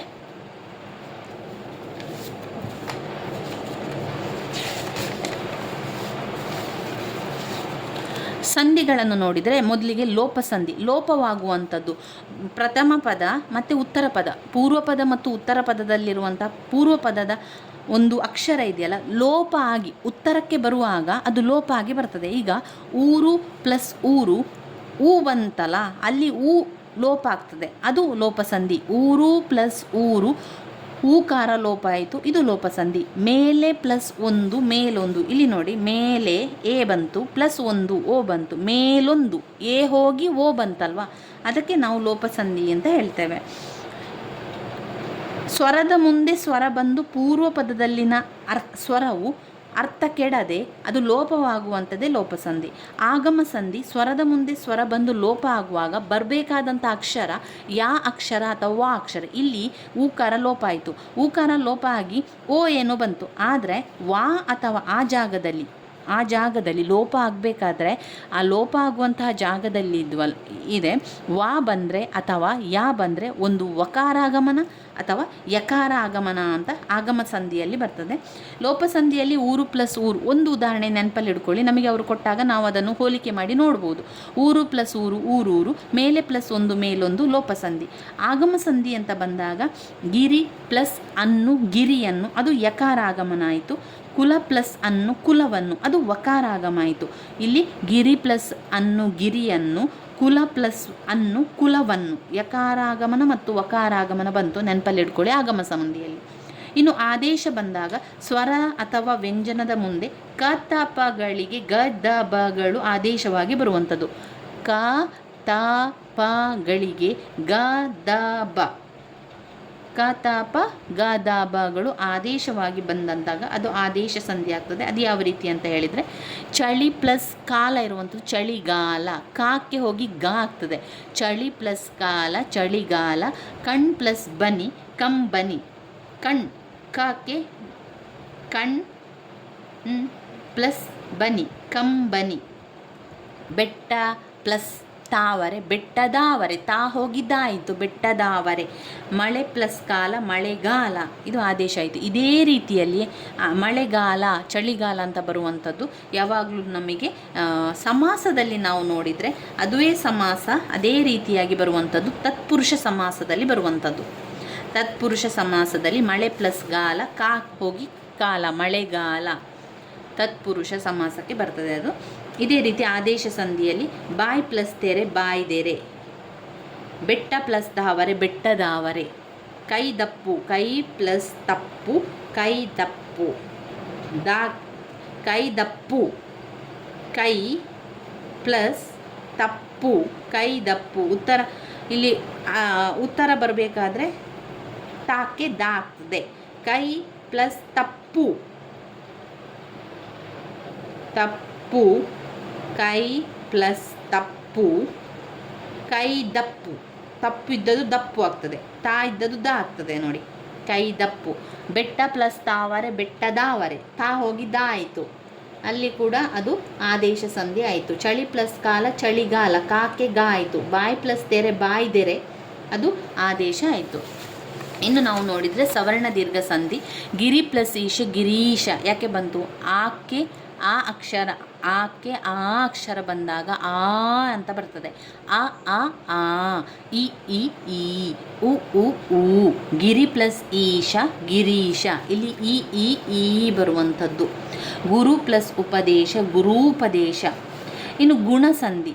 ಗುಣಸಂಧಿ ಅಂತ ಬಂದಾಗ ಏ, ಓ, ಆರ್ ಕಾರವು ಆದೇಶವಾಗಿ ಬರ್ತದಲ್ಲ, ಅದು ಗುಣಸಂಧಿಗೆ ಬರುವಂಥದ್ದು. ಗುಣಸಂಧಿಯಲ್ಲಿ ಎ, ಓ, ಆರ್ ಎಂಬುದು ಆದೇಶವಾಗಿ ಬರುವಂಥದ್ದು ಗುಣಸಂಧಿ. ಇದರಲ್ಲಿ ಸೂರ್ಯ ಪ್ಲಸ್ ಉದಯ, ಸೂರ್ಯೋದಯ. ದೇವ ಪ್ಲಸ್ ಇಂದ್ರ, ದೇವೇಂದ್ರ. ಯಾವುದೇ ಅಕ್ಷರ ಎ, ಓ, ಆರ್ ಅಂತ ಅಲ್ಲಿ ನಿಮಗೆ ಕಂಡ್ರೆ ಅದು ಗುಣಸಂಧಿಗೆ ಬರ್ತದೆ. ಸೂರ್ಯೋದಯ, ದೇವೇಂದ್ರ. ವೃದ್ಧಿ ಸಂಧಿಗೆ ಐ ಮತ್ತು ಔ ಬಂದಾಗ ಅದು ವೃದ್ಧಿ ಸಂಧಿಯಲ್ಲಿ ಬರ್ತದೆ. ವನೌಷಧ, ವನ ಪ್ಲಸ್ ಔಷಧ. ಔ ಮತ್ತು ಐ ಬಂದರೆ ಅದು ವೃದ್ಧಿ ಸಂಧಿ ಅಂತ ತಗೊಳ್ಳಿ. ಎಣ್ ಸಂಧಿಯಲ್ಲಿ ವ, ಯ, ರ ಈ ಅಕ್ಷರ ಬಂದರೆ ಎಣ್ ಸಂಧಿಗೆ ತಗೊಳ್ಳಿ. ಜಾತ್ಯತೀತ, ಅತ್ಯಾಸೆ, ಯ, ವ, ರ ಅದು ಎಣ್ ಸಂಧಿಗಳಲ್ಲಿ ಬರ್ತದೆ. ಇನ್ನು ಜಶ್ವ ಸಂಧಿಯೆಲ್ಲ ಶ ಅಕ್ಷರಗಳಿಗೆ ಬರ್ತದೆ. ಅದೊಂದು ಬಂದಾಗ ನೋಡ್ಕೊಳ್ಳೋ. ನಾವು ಈ ಕೆಲವೊಂದು ಉದಾಹರಣೆಗಳನ್ನು ಈ ರೀತಿಯಾಗಿ ನೋಡ್ತಾ ಹೋದರೆ ತುಂಬಾ ಸುಲಭ ಅಂತ ಅನ್ನಿಸ್ತದೆ ನಮಗೆ. ನಂತರ ಮಂಜಣ್ಣನ ಬಗೆಗೆ ಲೇಖಕರ ಮುಗ್ಧಾಲೋಚನೆ ಏನು? ಮಂಜಣ್ಣನಿಗೆ ಕತೆ ಹೇಳುವ ಕೆಲಸವೊಂದನ್ನೇ ಕೊಡುವುದು ಅವರ ಒಂದು ಮನಸ್ಸಿಗೆ ಹೇಳ್ತದೆ. ಅವರು ಇಲ್ಲಿ ಹೇಳ್ತಾ ಇದ್ದಾರೆ, ಕೊನೆಯದಾಗಿ ಬರ್ತದೆ ನೋಡಿ. ನಾವೆಲ್ಲ ಒಂದೇ ಮನಸ್ಸಿಂದ ಕತೆ ಕೇಳುತ್ತಾ ಕುಳಿತು ಬಿಡುತ್ತಿದ್ದೆವು ಅಂತ. ಮಂಜಣ್ಣ ಕತೆ ಹೇಳೋ ಎಂದು ಹೇಳುವುದೇ ತಡ. ಕತೆ ಪ್ರವಾಹ ಹಲ್ಲಿಲ್ಲದವನ ಮುದಿ ಬಾಯಿಯಿಂದ ಹೊರಸೂಸುತ್ತಿತ್ತು. ಒಟ್ಟಿನಲ್ಲಿ ಅವರಿಗೆ ಕತೆ ಹೇಳುವುದೇ ಕೆಲಸವನ್ನು ಕೊಡುವಂಥದ್ದು ಅಂತ ಹೇಳುವಂಥದ್ದು. ಇವಿಷ್ಟು 1-8 ಪ್ರಶ್ನೆಗಳು ಗದ್ಯ ಭಾಗದಿಂದ. ಇನ್ನು ಬರುವಂಥದ್ದು ಪದ್ಯ ಭಾಗದಿಂದ. ಪದ್ಯದಿಂದಲೂ ಕೂಡ 9-15 ಪ್ರಶ್ನೆಗಳು ಕೊಡ್ತಾರೆ. ಪದ್ಯವನ್ನು ನೋಡ್ತಾ ಹೋಗುವ. ನೋಡು ಇದು ಇಲ್ಲರಳಿ ನಗುತ್ತಿದೆ 7 ಸುತ್ತಿನ ಮಲ್ಲಿಗೆ. ನೋಡಿ, ಪ್ರಶ್ನೆ ಪತ್ರಿಕೆಗಳನ್ನು ಬಿಡಿಸೋದ್ರಿಂದ ಅಥವಾ ಓದೋದ್ರಿಂದ ಎಷ್ಟು ಪ್ರಯೋಜನ ಆಗ್ತದೆ ಅಂತ ಹೇಳಿದರೆ, ಇದೇ ಪದ್ಯ ಭಾಗವನ್ನು ಮತ್ತೊಂದು ಅಂದರೆ 2023 ಪ್ರಶ್ನೆ ಪತ್ರಿಕೆಯಲ್ಲೂ ಬಂದಿತ್ತು. ಇದೋ ನೋಡು ಇಲ್ಲರಳಿ ನಗುತ್ತಿದೆ 7 ಸುತ್ತಿನ ಮಲ್ಲಿಗೆ, ಇಷ್ಟು ಹಚ್ಚನೆ ಹಸುರು ಗಿಡದಿಂದೆಂತು ಮೂಡಿತು ಬೆಳ್ಳಗೆ. ಮೇಲಿನ ಬದಲಿ 100 ತಾರೆಗಳರಳಿ ಮಿರುಗುವ ಮುನ್ನವೇ ಬೆಳ್ಳಿಯೊಂದೇ ಬೆಳಗುವಂದದಿ ಗಿಡದಲ್ಲೊಂದು ಹೂವಿದೆ. ನೀವು ಗದ್ಯ ಭಾಗ ಇರಲಿ ಪದ್ಯ ಭಾಗ ಇರಲಿ, ಪ್ರಶ್ನೆಯ ಒಟ್ಟಿಗೆ ಉತ್ತರ ಇರ್ತದೆ ಸ್ನೇಹಿತರೆ. ಪ್ರತ್ಯೇಕವಾಗಿ ಎಲ್ಲೂ ಕೂಡ ಇರೋದಿಲ್ಲ, ಅದರ ಜೊತೆಯಾಗಿ ಇರ್ತದೆ. ಅದನ್ನೇ ನಾವು ಗಮನಿಸಬೇಕಾಗಿರುವಂಥದ್ದು ಇಲ್ಲಿ ಮುಖ್ಯ. ಸತ್ಯಶೀಲನ ಧ್ಯಾನ ಮೌನವೇ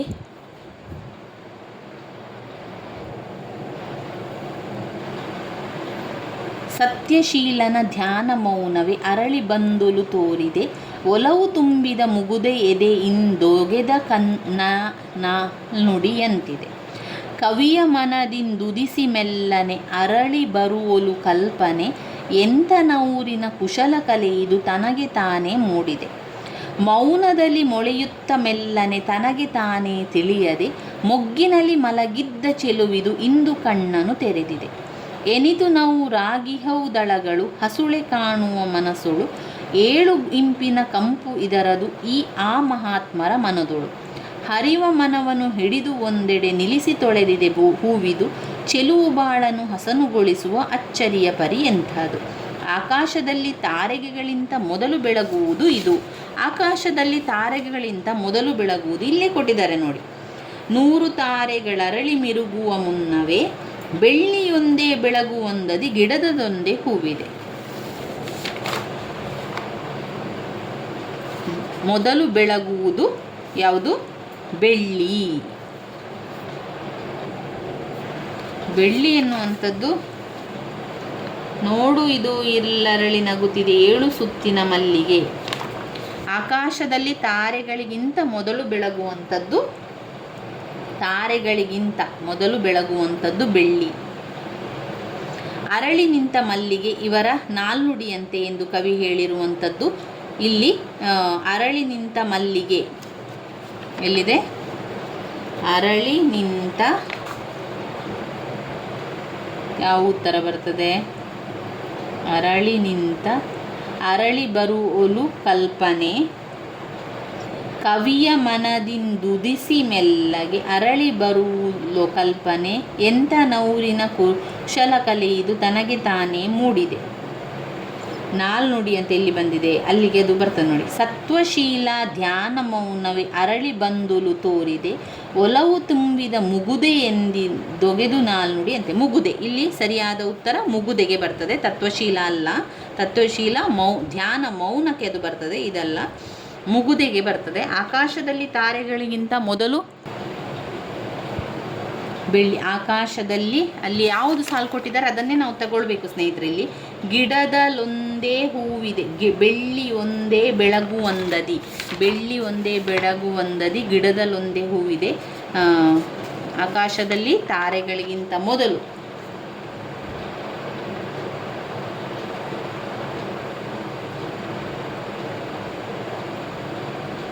ಬೆಳ್ಳಿ ಒಂದೇ ಬೆಳಗುವಂದದಿ ಗಿಡದಲ್ಲೊಂದೇ ಹೂವಿದೆ. ಅವರಿಲ್ಲಿ ಮಲ್ಲಿಗೆ ಅಂತ ಕೊಡಲಿಲ್ಲ, ಬೆಳ್ಳಿ ಅಂತ ಕೊಟ್ಟಿದ್ದಾರೆ. ನಾವು ಅದಕ್ಕೆ ಬೆಳ್ಳಿಯನ್ನು ಹಾಕಬೇಕಾಗ್ತದೆ, ಯಾಕಂದರೆ ಅದು ಮಲ್ಲಿಗೆ ಎನ್ನುವಂಥ ತಪ್ಪಾಗಿರ್ತದೆ. ಇದು ಸರಿಯಾದ ಉತ್ತರ. ತನಗೆ ತಾನೇ ಮೂಡಿದ ಮಲ್ಲಿಗೆ ಹೂ ಕವಿಗೆ ಹೇಗೆ ಕಂಡಿದೆ? ಅದು ಒಂದು ಕುಶಲ ಕಲೆಯಂತೆ ಅವರಿಗೆ ಕಂಡಿದೆ, ಕುಶಲ ಕಲೆಯಂತೆ ಅವರಿಗೆ ಕಂಡಿರುವಂಥದ್ದು. ಇಲ್ಲಿ ಕೆಲವೊಂದು ಪ್ರಶ್ನೆಯನ್ನು ಎರಡೆರಡು ಬಾರಿ ಓದ್ಕೊಳ್ಬೇಕಾಗ್ತದೆ, ಕೆಲವೊಂದು ಕನ್ಫ್ಯೂಸ್ ಇರ್ತದೆ. ನವಿರಾಗಿರುವ ಮಲ್ಲಿಗೆಯ ದಳಗಳು ಇವರು ಕಾಣುವ ಕನಸಿನ ಹಾಗೆ ಇದೆ. ಅವರ ಹಸುಳೆಯ ರೀತಿಯಲ್ಲಿ ಅವರಿಗೆ ಕಾಣ್ತಾ ಇದೆ. ಎನಿತು ನವರಾಗಿಹವು ದಳಗಳು ಹಸುಳೆ ಕಾಣುವ ಕನಸುಳು ಅಂತ ಹಸುಳೆ. ಮಲ್ಲಿಗೆ ಹೂ ಇದನ್ನು ಒಂದೆಡೆ ನಿಲ್ಲಿಸಿ ತೊಳೆಯಿತು ಎಂದು ಕವಿ ಹೇಳುತ್ತಾರೆ. ಯಾವುದು? ಹರಿವ ಮನವನ್ನು ಹಿಡಿದು ಒಂದೆಡೆ ನಿಲ್ಲಿಸಿ ತೊಳೆದಿದು ಹೂವಿದು. ಅದು ಪ್ರಶ್ನೆಯ ಜೊತೆಗೆ ಉತ್ತರ ಇರ್ತದೆ, ಅದನ್ನೇ ನಾವು ಆಯ್ಕೆ ಮಾಡ್ಕೊಳ್ಬೇಕಾಗ್ತದೆ, ಅದುವೇ ಸರಿ ಉತ್ತರ. ಇಷ್ಟು ಎಂಬ ಪದ ವ್ಯಾಕರಣಾಂಶ. ಇಲ್ಲಿ ಕೂಡ ನೋಡಿ, ಗುಣವಾಚಕ, ಸಂಖ್ಯಾವಾಚಕ, ದಿಗ್ವಾಚಕ, ಪರಿಮಾಣವಾಚಕ ಬಂದಿದೆ. ಇಲ್ಲಿ ಇಷ್ಟು ಎನ್ನುವಂಥದ್ದು ಇಷ್ಟು, ಅಷ್ಟು, ಸ್ವಲ್ಪ, ಅದೆಲ್ಲ ಪರಿಮಾಣವನ್ನು ಹೇಳುವಂಥದ್ದು. ಅಂದರೆ ಇಷ್ಟು ಕ್ವಾಂಟಿಟಿ ಎಷ್ಟು ಬೇಕು ನಮಗೆ, ಪರಿಮಾಣವನ್ನು ಹೇಳುವಂಥದ್ದು, ಅದು ಪರಿಮಾಣವಾಚಕ. ದಿಕ್ವಾಚಕ ಅಂದರೆ ದಿಕ್ಕು ಸೂಚಿಸುವಂಥದ್ದು, ಪೂರ್ವ, ಪಶ್ಚಿಮ, ಉತ್ತರ, ದಕ್ಷಿಣ, ತೆಂಕಣ, ಬಡಗಣ, ಅದೆಲ್ಲ ದಿಗ್ವಾಚಕ ಆಗಿರ್ತದೆ. ಇನ್ನು ಗುಣವಾಚಕ, ಗುಣವನ್ನು ಹೇಳುವಂಥದ್ದು, ಗುಣವನ್ನು ಸೂಚಿಸುವಂಥದ್ದು ಗುಣವಾಚಕದಲ್ಲಿ ಬರ್ತದೆ. ಇನ್ನು ಸಂಖ್ಯಾವಾಚನ, ಸಂಖ್ಯೆಗಳು 1, 2, 3, 4, ಹಾಗೆ ನವಮಾಸ, ನವ, ಹಾಗೆ ಅಷ್ಟ, ಅದೆಲ್ಲ ಕೂಡ ಸಂಖ್ಯಾವಾಚನಲ್ಲಿ ಬರ್ತದೆ. ಗುಣದಲ್ಲಿ ಗುಣ ತೋರಿಸುವಂಥದ್ದು, ಅದರಿಂದ ಪರಿಮಾಣವಾಚಕ ಎನ್ನುವಂಥದ್ದು ಇಷ್ಟು ಎನ್ನುವಂಥದ್ದು ಪರಿಮಾಣವಾಚಕದಲ್ಲಿ ಬರ್ತದೆ. ನಾವು ಆ ವ್ಯಾಕರಣವನ್ನು ಕೂಡ ಒಮ್ಮೆ ನೋಡುವ. ನೋಡಿ, ಇಲ್ಲಿದೆ, ತುಂಬಾ ಇಂಪಾರ್ಟೆಂಟ್ ಆಗಿರೋದು, ಇದು ನಿಮಗೆ ಗೊತ್ತಿರಬೇಕು. ವಸ್ತುವಾಚಕ ಅಂತ ಹೇಳಿದರೆ ಒಂದು ವಸ್ತುವಿನ ಬಗ್ಗೆ ಹೇಳುವಂಥದ್ದು, ಒಂದು ವಸ್ತು, ಒಂದು ವ್ಯಕ್ತಿ, ಅದೆಲ್ಲ ಕೂಡ ವಸ್ತುವಾಚಕದಲ್ಲಿ ಬರ್ತದೆ. ಕಾಯಿ, ರಾಮ, ಹೆಂಗಸು, ಅದು ವಸ್ತು ವ್ಯಕ್ತಿಯ ವಿಚಾರಕ್ಕೆ ಬರ್ತದೆ ವಸ್ತುವಾಚನದಲ್ಲಿ. ಅದರಲ್ಲಿ ರೂಢನಾಮ, ಅಂಕಿತನಾಮ, ಅನ್ವರ್ಥನಾಮ ಅಂತ ಬರ್ತದೆ. ಅದು ನಿಮಗೆ ಯಾವಾಗಲೂ ಗೊತ್ತಿರಬೇಕು. ರೂಢನಾಮ ಎನ್ನುವಂಥದ್ದು ರೂಢಿಯಿಂದ ಬಂದಂಥ ಪದ. ಅದು ಯಾವುದೆಲ್ಲ? ನದಿ, ಪರ್ವತ, ಊರು, ನದಿ, ಹಳ್ಳಿ, ನಗರ, ಹುಡುಗ, ಹುಡುಗಿ, ಇದು ರೂಢಿಯಿಂದ ಬಂದಂಥ ಸಾಮಾನ್ಯ ವಾಚಕ ರೂಢನಾಮ. ಅಂಕಿತನಾಮ ಯಾವಾಗಲೂ ಹೆಸರು ತಿಳಿಸುವಂಥದ್ದು. ಗಂಗಾ, ಕಾವೇರಿ, ಹಿಮಾಲಯ, ಮೈಸೂರು, ಅಂಕಿತನಾಮ. ಅನ್ವರ್ಥ ಅಂತ ಹೇಳಿದರೆ ಅನ್ವರ್ಥಕ್ಕೆ ಅನುಗುಣವಾಗಿ ಇಟ್ಟ ಹೆಸರು. ಈಗ ಕಾಲು ಇಲ್ಲದವ ಕುಂಟ, ಕಣ್ಣು ಕಾಣದವ ಕುರುಡ, ಕಿವಿ ಕೇಳಿದವ ಕಿವುಡ, ವ್ಯಾಪಾರ ಮಾಡುವವ ವ್ಯಾಪಾರಿ, ಶಿಕ್ಷಣ ಇದನ್ನು ವಿದ್ವಾಂಸ, ಗ್ರಂಥಗಳನ್ನೆಲ್ಲ ಓದಿದ ವಿದ್ವಾಂಸ, ರೋಗ ಹೊಂದಿರುವ ರೋಗಿ, ಆಮೇಲೆ ಸನ್ಯಾಸ ಸ್ವೀಕರಿಸಿದನು ಯೋಗಿ. ಈ ರೀತಿಯಾಗಿ ಅನ್ವರ್ತಿಸಿ ಒಂದು ವಿಚಾರವನ್ನು ಇನ್ನೊಂದು ವಿಚಾರಕ್ಕೆ ಹೇಳುವಂಥದ್ದು ಅದು ಅನ್ವರ್ಥನಾಮ. ಅನ್ವರ್ಥನಾಮದಲ್ಲಿ ಕುಂಟ, ಕುರುಡ, ಕಿವುಡ, ವ್ಯಾಪಾರಿ, ವ್ಯಾಪಾರಿ, ಶಿಕ್ಷಕ, ರೋಗಿ, ಯೋಗಿ, ವಿದ್ವಾಂಸ ಅದು ಅನ್ವರ್ಥನಾಮಕ್ಕೆ ಬರುವಂಥ ಉದಾಹರಣೆ. ಅದು ನೆನಪಲ್ಲಿ ಇಟ್ಕೊಂಡ್ರೆ ಆಯಿತು ನೀವು. ಅಂಕಿತ ನಾಮ ಗಂಗಾ, ಕಾವೇರಿ, ಹಿಮಾಲಯ, ಮೈಸೂರು. ಅದು ರೂಢನಾಮ ರೂಢಿಯಿಂದ ಬಂದಗಳು ನದಿ, ಪರ್ವತ, ಬೆಟ್ಟ, ಗುಡ್ಡ, ಹುಡುಗ, ನಗರ, ಹಳ್ಳಿ, ನದಿ ಅದೆಲ್ಲ ಕೂಡ ರೂಢಿಯಿಂದ ಬಂದದ್ದು. ಅನ್ವರ್ಥನಾಮದಲ್ಲಿ ಕುರುಡ, ಕುಂಟ, ಕಿವುಡ, ವಿದ್ವಾಂಸ, ರೋಗಿ, ಯೋಗಿ, ಶಿಕ್ಷಕ, ವ್ಯಾಪಾರಿ ಇದು ಅನ್ವರ್ಥನಾಮದಲ್ಲಿ ನೆನಪಲ್ಲಿ ಇಟ್ಕೊಳ್ಬೇಕು. ಅವರು ಅದನ್ನು ಹೆಚ್ಚಾಗಿ ಕೊಡ್ತಾರೆ ಸ್ನೇಹಿತರೆ ಆ ಪ್ರಶ್ನೆಗಳು. ಇಲ್ಲಿ ಅವರೇನು ಹೇಳಿದ್ದಾರೆ ಅಂದರೆ ದಿಗ್ವಾಚಕ, ಪರಿಮಾಣವಾಚಕ, ಗುಣವಾಚಕ, ಸಂಖ್ಯಾವಾಚಕ ಅದನ್ನು ಕೂಡ ನೋಡಿಕೊಳ್ಳುವ. ಇಲ್ಲಿ ಗುಣವಾಚಕ ಯಾವುದು ಬರ್ತದೆ? ಒಂದು ಗುಣವನ್ನು ಹೇಳುವಂಥದ್ದು ಗುಣವಾಚಕದಲ್ಲಿ ಬರ್ತದೆ. ವಸ್ತುಗಳ ಗುಣ, ರೀತಿ, ಸ್ವಭಾವಗಳನ್ನು ತಿಳಿಸುವ ವಿಶೇಷಗಳೆಲ್ಲ ಗುಣವಾಚಕಗಳಾಗಿರ್ತದೆ. ದೊಡ್ಡ ಕಲ್ಲು, ಕೆಂಪು ಬಟ್ಟೆ, ಬಿಳಿ ಕೊಡೆ ಅದೆಲ್ಲ ಕೂಡ ಗುಣಗಳನ್ನು ತಿಳಿಸುವಂಥದ್ದು, ಒಂದು ವಸ್ತುವಿನ ಗುಣವನ್ನು ಹೇಳುವಂಥದ್ದು. ಕಪ್ಪು ಪೆನ್ಸಿಲ್, ಕೆಂಪು ಬಟ್ಟೆ, ಬಿಳಿ ಕೊಡೆ, ಕಾರ್ಮೋಡ, ಕಪ್ಪಾದ ಮೋಡ, ಕಾರ್ಮೋಡ ಅದು ಗುಣವಾಚಕದಲ್ಲಿ ಗುಣವನ್ನು ತೋರಿಸಿ ಹೇಳುವಂಥದ್ದು. ಒಂದು ವಸ್ತು ರೀತಿ ಸ್ವಭಾವಗಳನ್ನು ತಿಳಿಸುವಂಥ ವಿಶೇಷಗಳೆಲ್ಲ ಗುಣವಾಚಕಗಳು. ಸಂಖ್ಯಾವಾಚಕಗಳು ಸಂಖ್ಯೆಗಳು 1 2 3 4 ಅದು ಸಂಖ್ಯಾವಾಚಕ ಅಂತ ಗೊತ್ತಾಗ್ತದೆ ನಮಗೆ.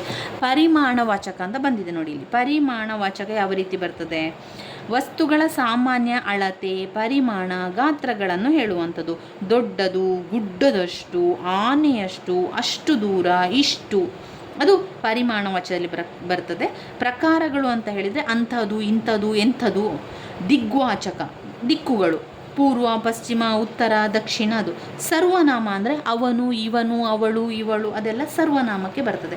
ಸರ್ವನಾಮದಲ್ಲಿ 3 ವಿಧ: ಪುರುಷಾರ್ಥಕ ಸರ್ವನಾಮ, ಪ್ರಶ್ನಾರ್ಥಕ ಸರ್ವನಾಮ, ಆತ್ಮಾರ್ಥಕ ಸರ್ವನಾಮ ಎನ್ನುವಂಥ 3 ಭಾಗಗಳಿದೆ.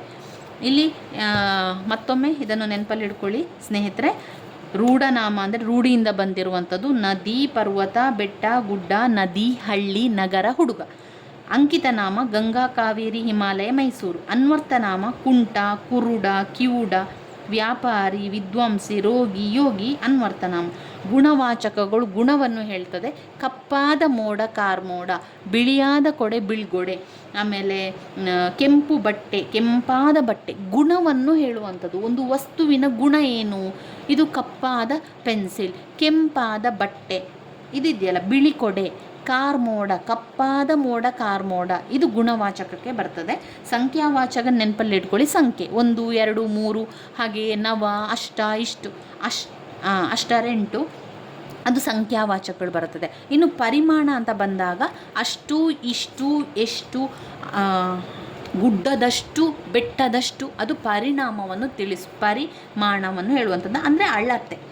ದಿಕ್ವಾಚಕಗಳು ದಿಕ್ಕುಗಳು, ಪೂರ್ವ, ಪಶ್ಚಿಮ, ಉತ್ತರ, ದಕ್ಷಿಣ ಇದು. ಪ್ರಕಾರಗಳು ಅಂತ ಹೇಳಿದರೆ ಅಂತಹದು, ಇಂತಹದು, ಇಂತಹ ಅದು ಪ್ರಕಾರ. ಸರ್ವನಾಮ ಅಂತ ಹೇಳಿದರೆ ನಾನು, ನೀನು, ಅವನು, ಇವಳು ಸರ್ವನಾಮ. ಸರ್ವನಾಮದಲ್ಲಿ 3 ವಿಧದ ಸರ್ವನಾಮ: ಪುರುಷಾರ್ಥಕ ಸರ್ವನಾಮ, ಪ್ರಶ್ನಾರ್ಥಕ ಸರ್ವನಾಮ, ಆತ್ಮಾರ್ಥಕ ಸರ್ವನಾಮ.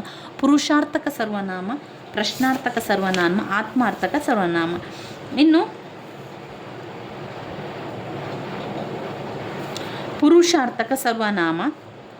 ಪುರುಷಾರ್ಥಕ ಸರ್ವನಾಮದಲ್ಲಿ ಏನು ಬರ್ತದೆ ಅಂತ ಹೇಳಿದರೆ ಪ್ರಶ್ನಾರ್ಥಕ ಸರ್ವನಾಮ ಪ್ರಶ್ನೆಗಳಿರುವಂಥದ್ದು. ಏಕೆ, ಯಾವಾಗ, ಎಲ್ಲಿ ಅದು ಸುಲಭ ಇದೆಯಲ್ಲ. ಆತ್ಮಾರ್ಥಕ ಸರ್ವನಾಮ ಅಂತ ಹೇಳಿದರೆ ತಾನು ಮತ್ತು ತಾವು.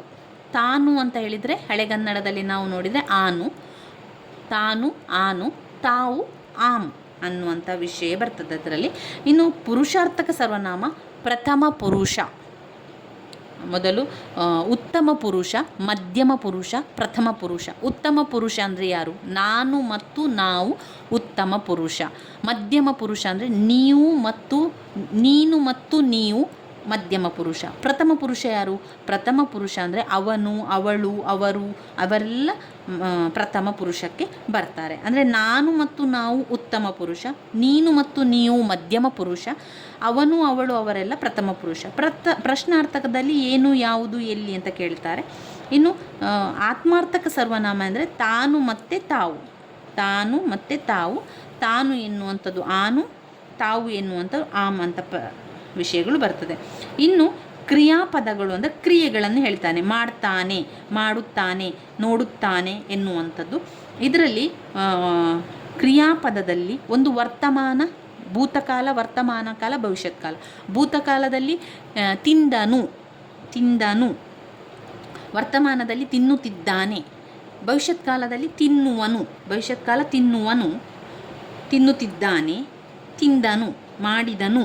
ಅದೆಲ್ಲ ನಮಗೆ ಮೊದಲೇ ನಾವು ಚಿಕ್ಕದಿರುವಾಗ ಅದನ್ನೆಲ್ಲ ಕಲ್ತಿದ್ದೇವೆ.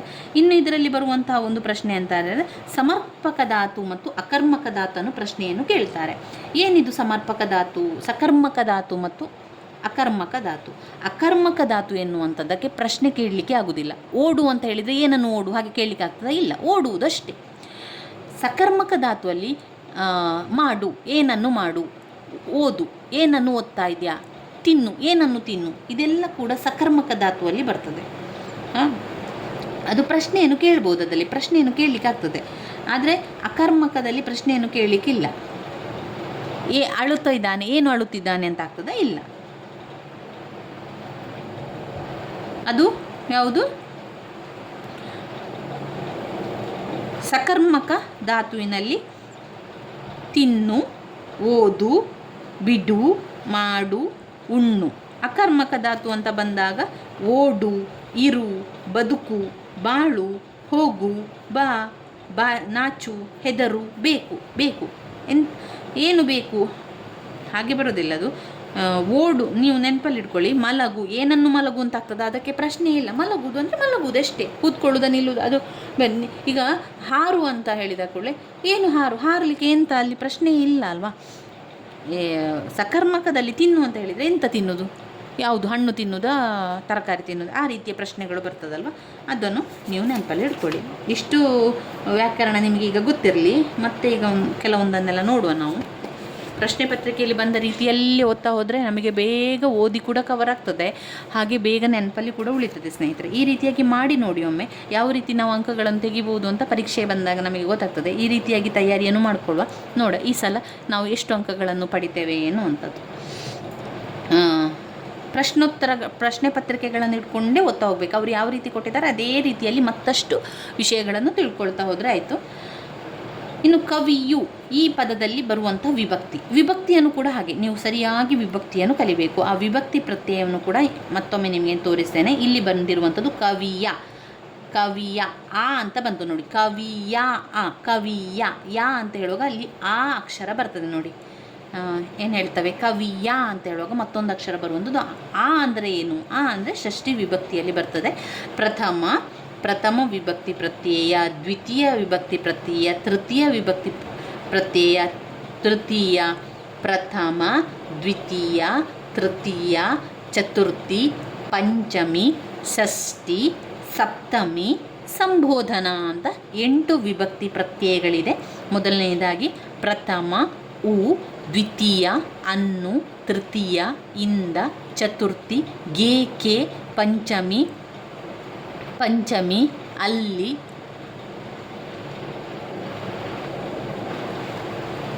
ಸ್ವಲ್ಪ ಕನ್ಫ್ಯೂಸ್ ಆಗ್ತದೆ ನೋಡ, ನಾವು ಪುಸ್ತಕಗಳ ಜೊತೆಗೆ ಓದ್ತಾ ಹೋಗುವ.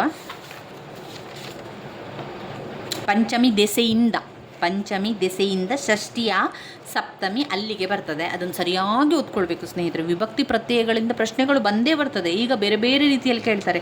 ಕಾರಕಗಳು ಕೂಡ ನಾವು ಓದ್ಕೊಳ್ಬೇಕು, ಪ್ರತ್ಯಯಗಳನ್ನು ಕೂಡ ಓದಬೇಕು. ಅದರಲ್ಲಿ ಹಳೆಗನ್ನಡವನ್ನು ಕೂಡ ಸೇರಿಸ್ತಾರೆ. ಹಳೆಗನ್ನಡವನ್ನು ಕೂಡ ಓದ್ಕೊಳ್ಬೇಕು. ಅದನ್ನು ನಾನು ಪುಸ್ತಕದಲ್ಲಿ ಬರ್ಕೊಂಡಿರುವಂಥ ರೀತಿಯಲ್ಲಿ ಕೂಡ ನಿಮಗೆ ನಾನು ತೋರಿಸ್ತೇನೆ.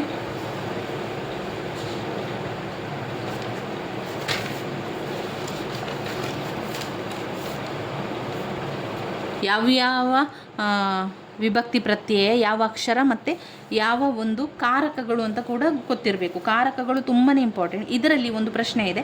ಷಷ್ಠಿ ವಿಭಕ್ತಿ ಕಾರಕಾರ್ಥದಲ್ಲಿ ಸೇರಿರುವುದಿಲ್ಲ.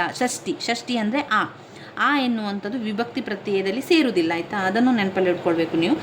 ಅದು ವಿಭಕ್ತಿ ಪ್ರತ್ಯಯಕ್ಕೆ ಸೇರುವುದಿಲ್ಲ. ಯಾವುದು?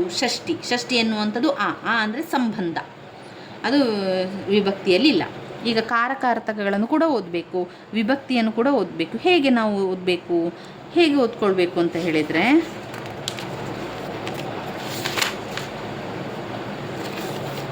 ಮೊದಲು ಇದನ್ನು ಓದ್ಕೊಳ್ಬೇಕು. ಪ್ರಥಮ, ದ್ವಿತೀಯ, ತೃತೀಯ, ಚತುರ್ಥಿ, ಪಂಚಮಿ, ಷಷ್ಠಿ, ಸಪ್ತಮಿ, ಸಂಬೋಧನೆ. ಇದನ್ನು ಬಾಯ್ಪಾಠ ಮಾಡ್ಕೊಳ್ಳಿ ಮೊದಲು. ಪ್ರಥಮ, ದ್ವಿತೀಯ, ತೃತೀಯ, ಚತುರ್ಥಿ, ಪಂಚಮಿ, ಷಷ್ಠಿ, ಸಪ್ತಮಿ, ಸಂಬೋಧನ. 6ನೇದು ಷಷ್ಠಿ, 7 ಸಪ್ತಮಿ, ಸಂಬೋಧನ. ಪ್ರಥಮ ಅಂದರೆ ಫಸ್ಟ್, ದ್ವಿತೀಯ ಅಂದರೆ 2ನೇದು, ತೃತೀಯ ಅಂದರೆ 3ನೇದು, 4ನೇದಕ್ಕೆ ಚತುರ್ಥಿ ಅಂತ ಹೇಳೋದು, 5ನೇದಕ್ಕೆ ಪಂಚಮಿ, 6ನೇದಕ್ಕೆ ಷಷ್ಠಿ, 7ನೇದಕ್ಕೆ ಸಪ್ತಮಿ, 8 ಸಂಬೋಧನ. ಈಗ ನೆಕ್ಸ್ಟ್ ಓದಬೇಕಾಗಿರೋದು ಪ್ರತ್ಯಯ. ಇಲ್ಲಿ ನಾನು ಬರೆದಿರುವಂಥದ್ದು ಹಳೆಗನ್ನಡದ ಪ್ರತ್ಯಯವನ್ನು ಕೂಡ ಕೇಳ್ತಾರೆ.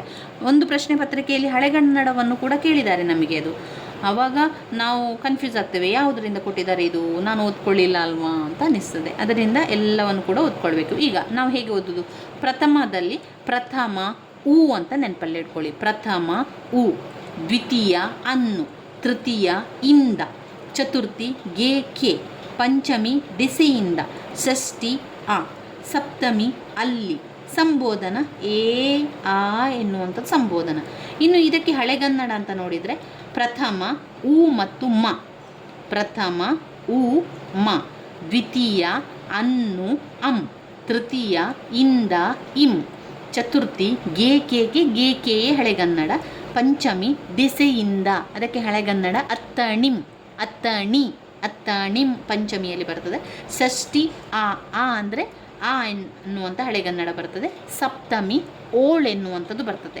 ಸಪ್ತಮಿ ಅಂದರೆ ಅಲ್ಲಿ, ಅಲ್ಲಿ ಅಂದರೆ ಕನ್ನಡದಲ್ಲಿ ಬರ್ತದೆ, ಮತ್ತು ಹಳೆಗನ್ನಡದಲ್ಲಿ ನಾವು ನೋಡಿದರೆ ಓಳ್ ಅಂತ ಬರ್ತದೆ. ಅಲ್ಲಿ ಸಪ್ತಮಿ, ಅಲ್ಲಿ ಓಳ್. ಸಂಬೋಧನೆ ಎ ಮತ್ತು ಆ ಎನ್ನುವ ಸಂಬೋಧನೆ. ಕಾರಕಗಳು, ಕಾರಕಗಳು ನಾವು ಇದನ್ನು ಮಾತ್ರ ಓದ್ಕೊಳ್ಬೇಕು ಫಸ್ಟಿಗೆ. ಅದು ಪ್ರಥಮ, ದ್ವಿತೀಯ, ತೃತೀಯಕ್ಕೆ ಸೇರಿರುವಂಥದ್ದು. ಈಗ ನಾವು ಒಂದನೇದು ಕರ್ತೃಕಾರಕ ನಾವು ಲೆಕ್ಕ ಹಾಕಿರ್ತೇವಲ್ವ. ಪ್ರಥಮ, ದ್ವಿತೀಯ, ತೃತೀಯ, ಚತುರ್ಥಿ, ಪಂಚಮಿ, ಷಷ್ಠಿ, ಸಪ್ತಮಿ, ಸಂಬೋಧನೆ 7 ಇರ್ತದಲ್ವ ಅದರಲ್ಲಿ. ಅದೇ ರೀತಿಯಲ್ಲಿ ಇದನ್ನು ಕೂಡ ಓದಬೇಕು. ಕರ್ತೃಕಾರಕ, ಕರ್ಮಕಾರಕ, ಕರಣ, ಸಂಪ್ರದಾನ, ಆಪಾದನ, ಸಂಬಂಧ, ಅಧಿಕರಣಕಾರಕ, ಸಂಬೋಧನೆ. ಸಂಬೋಧನೆ ಸೇರಿ 8 ಆಗಿರ್ತದೆ, ಇಲ್ಲದಿದ್ದರೆ 8 ಬೇಕು. ಇಲ್ಲದ್ರ ಜೊತೆಗೆ ಸಂಬೋಧನೆ ಕೂಡ ಓದ್ಕೊಳ್ಳಿ. ಸಂಬೋಧನ ಈಗ ಹೇಳಬೇಕು, ಹೀಗೆ ಹೇಳ್ತಾ ಹೋಗಬೇಕು ನೋಡಿ. ಕರ್ತೃಕಾರಕ, ಕರ್ಮಕಾರಕ, ಕರಣ, ಸಂಪ್ರದಾನ, ಆಪಾದನ, ಸಂಬಂಧ. ಸಂಬಂಧ ಕಾರಕಾರಕದಲ್ಲಿ ಸೇರಿಲ್ಲ. ಷಷ್ಠಿ ವಿಭಕ್ತಿ ಪ್ರತ್ಯಯ ಆ ಎನ್ನುವಂಥದ್ದು ಸಂಬಂಧದಲ್ಲಿ ಸೇರಿಲ್ಲ. ಸಪ್ತಮಿ ಅಲ್ಲಿ, ಓಳ್ ಎನ್ನುವಂಥದ್ದು ಅಧಿಕರಣಕಾರಕ, ಅಧಿಕರಣಕಾರಕ. ಸಂಬೋಧನೆ ಏ ಆ ಎನ್ನುವಂಥದ್ದು ಸಂಬೋಧನೆ.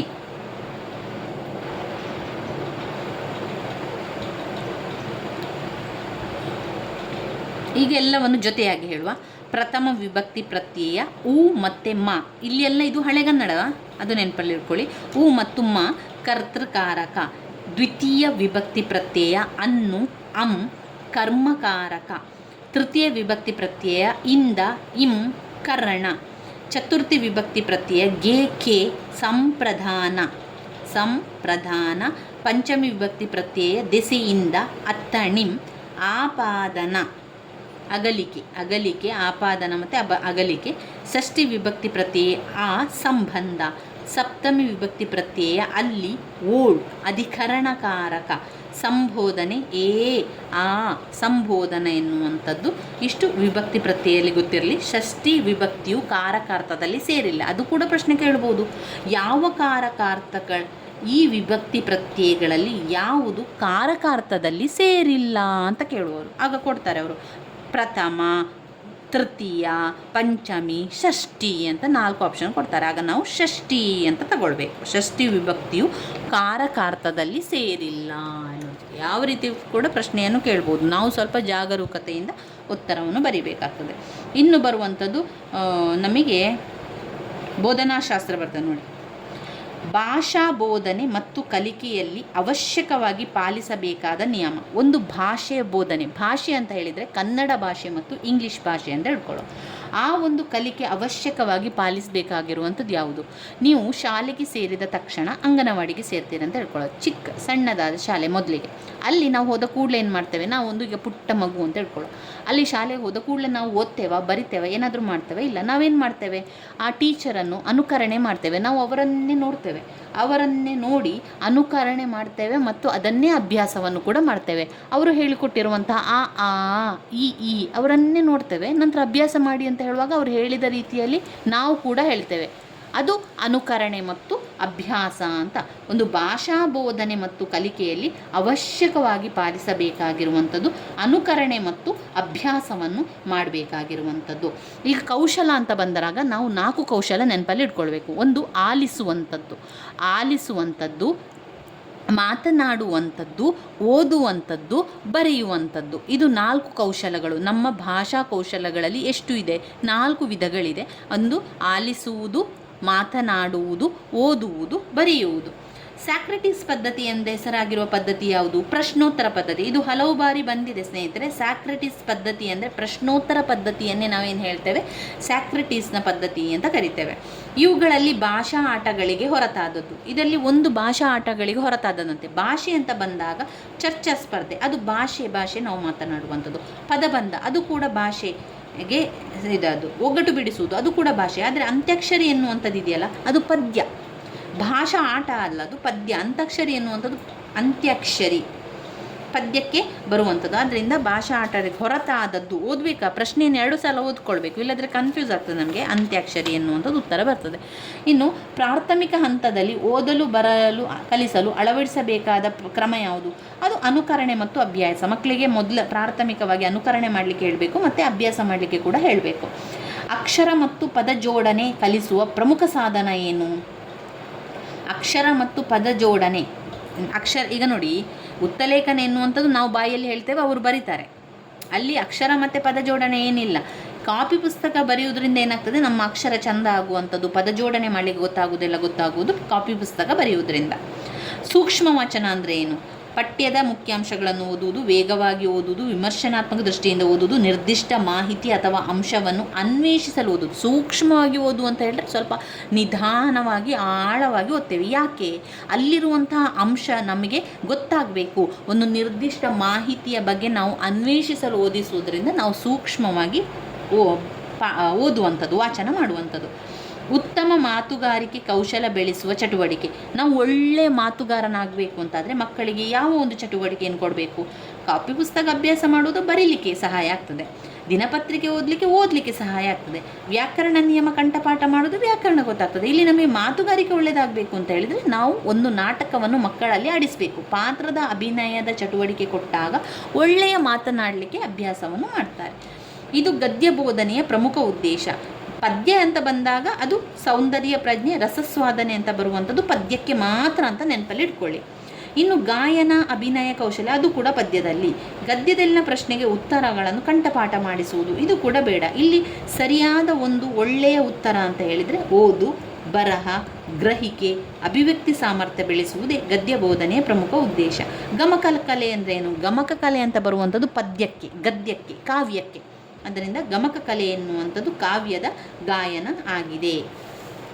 ಇನ್ನು 25ನೇದು, ಪರಿಹಾರ ಬೋಧನೆಯಲ್ಲಿ ಶಿಕ್ಷಕರು ಮುಖ್ಯವಾಗಿ ಪಾಲಿಸಬೇಕಾದ ಕ್ರಮ ಏನು?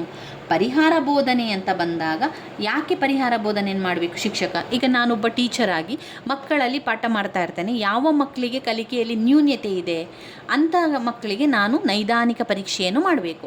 ಮಕ್ಕಳಿಗೆ ಸಮಸ್ಯೆ ಇದೆ ಅಂತಾದಾಗ ನೈದಾನಿಕ ಪರೀಕ್ಷೆಯನ್ನು ಮಾಡಬೇಕು. ಹಾಗೆಯೇ ಮಕ್ಕಳು ಎಷ್ಟು ಕಲ್ತಿದ್ದಾರೆ, ಎಷ್ಟು ಸಾಮರ್ಥ್ಯ ಬಂದಿದೆ ಅಂತ ನೋಡಲಿಕ್ಕೆ ಅವರಿಗೆ ಮೌಲ್ಯಮಾಪನವನ್ನು ಮಾಡ್ತಾನೇ ಇರಬೇಕು, ಪರೀಕ್ಷೆಯನ್ನು ಮಾಡ್ತಾ ಇರಬೇಕು. ಅದನ್ನು ಘಟಕ ಪರೀಕ್ಷೆಯಲ್ಲಿ ಮಾಡ್ತಾನೇ ಇರಬೇಕು. ತಿಂಗಳು ಘಟಕ ಪರೀಕ್ಷೆಯನ್ನು ಮಾಡಬೇಕು.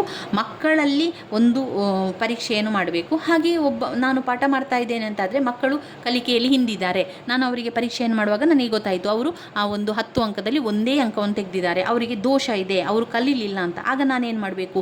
ಪರಿಹಾರ ಬೋಧನೆಯನ್ನು ಮಾಡಬೇಕಲ್ವಾ, ರಿಮಿಡಿಯಲ್ ಟೀಚಿಂಗ್ ಮಾಡಬೇಕು. ಸಂಜೆ ಈಗ 4 ಗಂಟೆ ತನಕ ಶಾಲೆ ಇದ್ದರೆ 4 ರಿಂದ 5 ಗಂಟೆ ತನಕ ನೀವು ಕ್ಲಾಸಲ್ಲೇ ಕೂತ್ಕೊಳ್ಳಿ, ನಾನು ನಿಮಗೆ ರಿಮಿಡಿಯಲ್ ಕ್ಲಾಸನ್ನು ಮಾಡ್ತೇನೆ. ಯಾಕಂದರೆ ಕಲಿಕಾ ಸಾಮರ್ಥ್ಯದಲ್ಲಿ ನಿಮಗೆ ದೋಷ ಇದೆ, ಆ ದೋಷವನ್ನು ನಿವಾರಣೆ ಮಾಡಬೇಕಾದ್ರೆ ನಾನು ಪರಿಹಾರ ಬೋಧನೆಯನ್ನು ಮಾಡಬೇಕು ಎನ್ನುವಂಥದ್ದು ನಮಗೆ ಗೊತ್ತಿರಬೇಕು.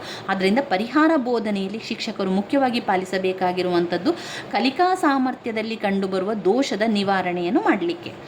ನೀಲನಕಾಶೆಯಿಂದಾಗುವ ಪ್ರಯೋಜನಗಳಲ್ಲಿ ಇದು ಸೇರಿಲ್ಲ.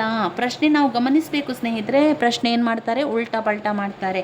ಸೇರಿದೆ ಅಂತ ನಾವು ಓದ್ತೇವೆ ಕೆಲವೊಮ್ಮೆ, ಅವಾಗ 2 ಸಲ ಓದ್ಕೊಳ್ಬೇಕು. ನೀಲನಕಾಶೆಯಿಂದಾಗುವ ಪ್ರಯೋಜನಗಳಲ್ಲಿ ಇದು ಸೇರಿಲ್ಲ ಅಂತ ಕೇಳಿದ್ದಾರೆ. ಯಾವುದು ಸೇರಿಲ್ಲ?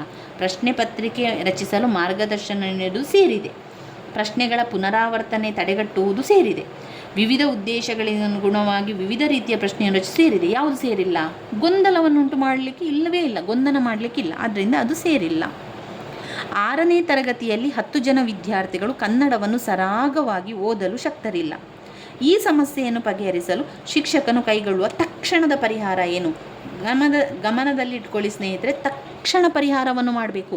ಈಗ ನಾವು ಪಾಠವನ್ನು ಮಾಡ್ತಾ ಇದ್ದೇವೆ, ಮಕ್ಕಳು ಸಮಸ್ಯೆಯಲ್ಲಿದ್ದಾರೆ ಅಂತ ಹೇಳಿದರೆ ನಾವು ನೈದಾನಿಕ ಪರೀಕ್ಷೆ ತಕ್ಷಣವೇ ಅವರಿಗೆ ಪರಿಹಾರ ಬೋಧನೆಯನ್ನು ಮಾಡಬೇಕು, ನೈದಾನಿಕ ಪರೀಕ್ಷೆಯನ್ನು ಮಾಡಬೇಕು.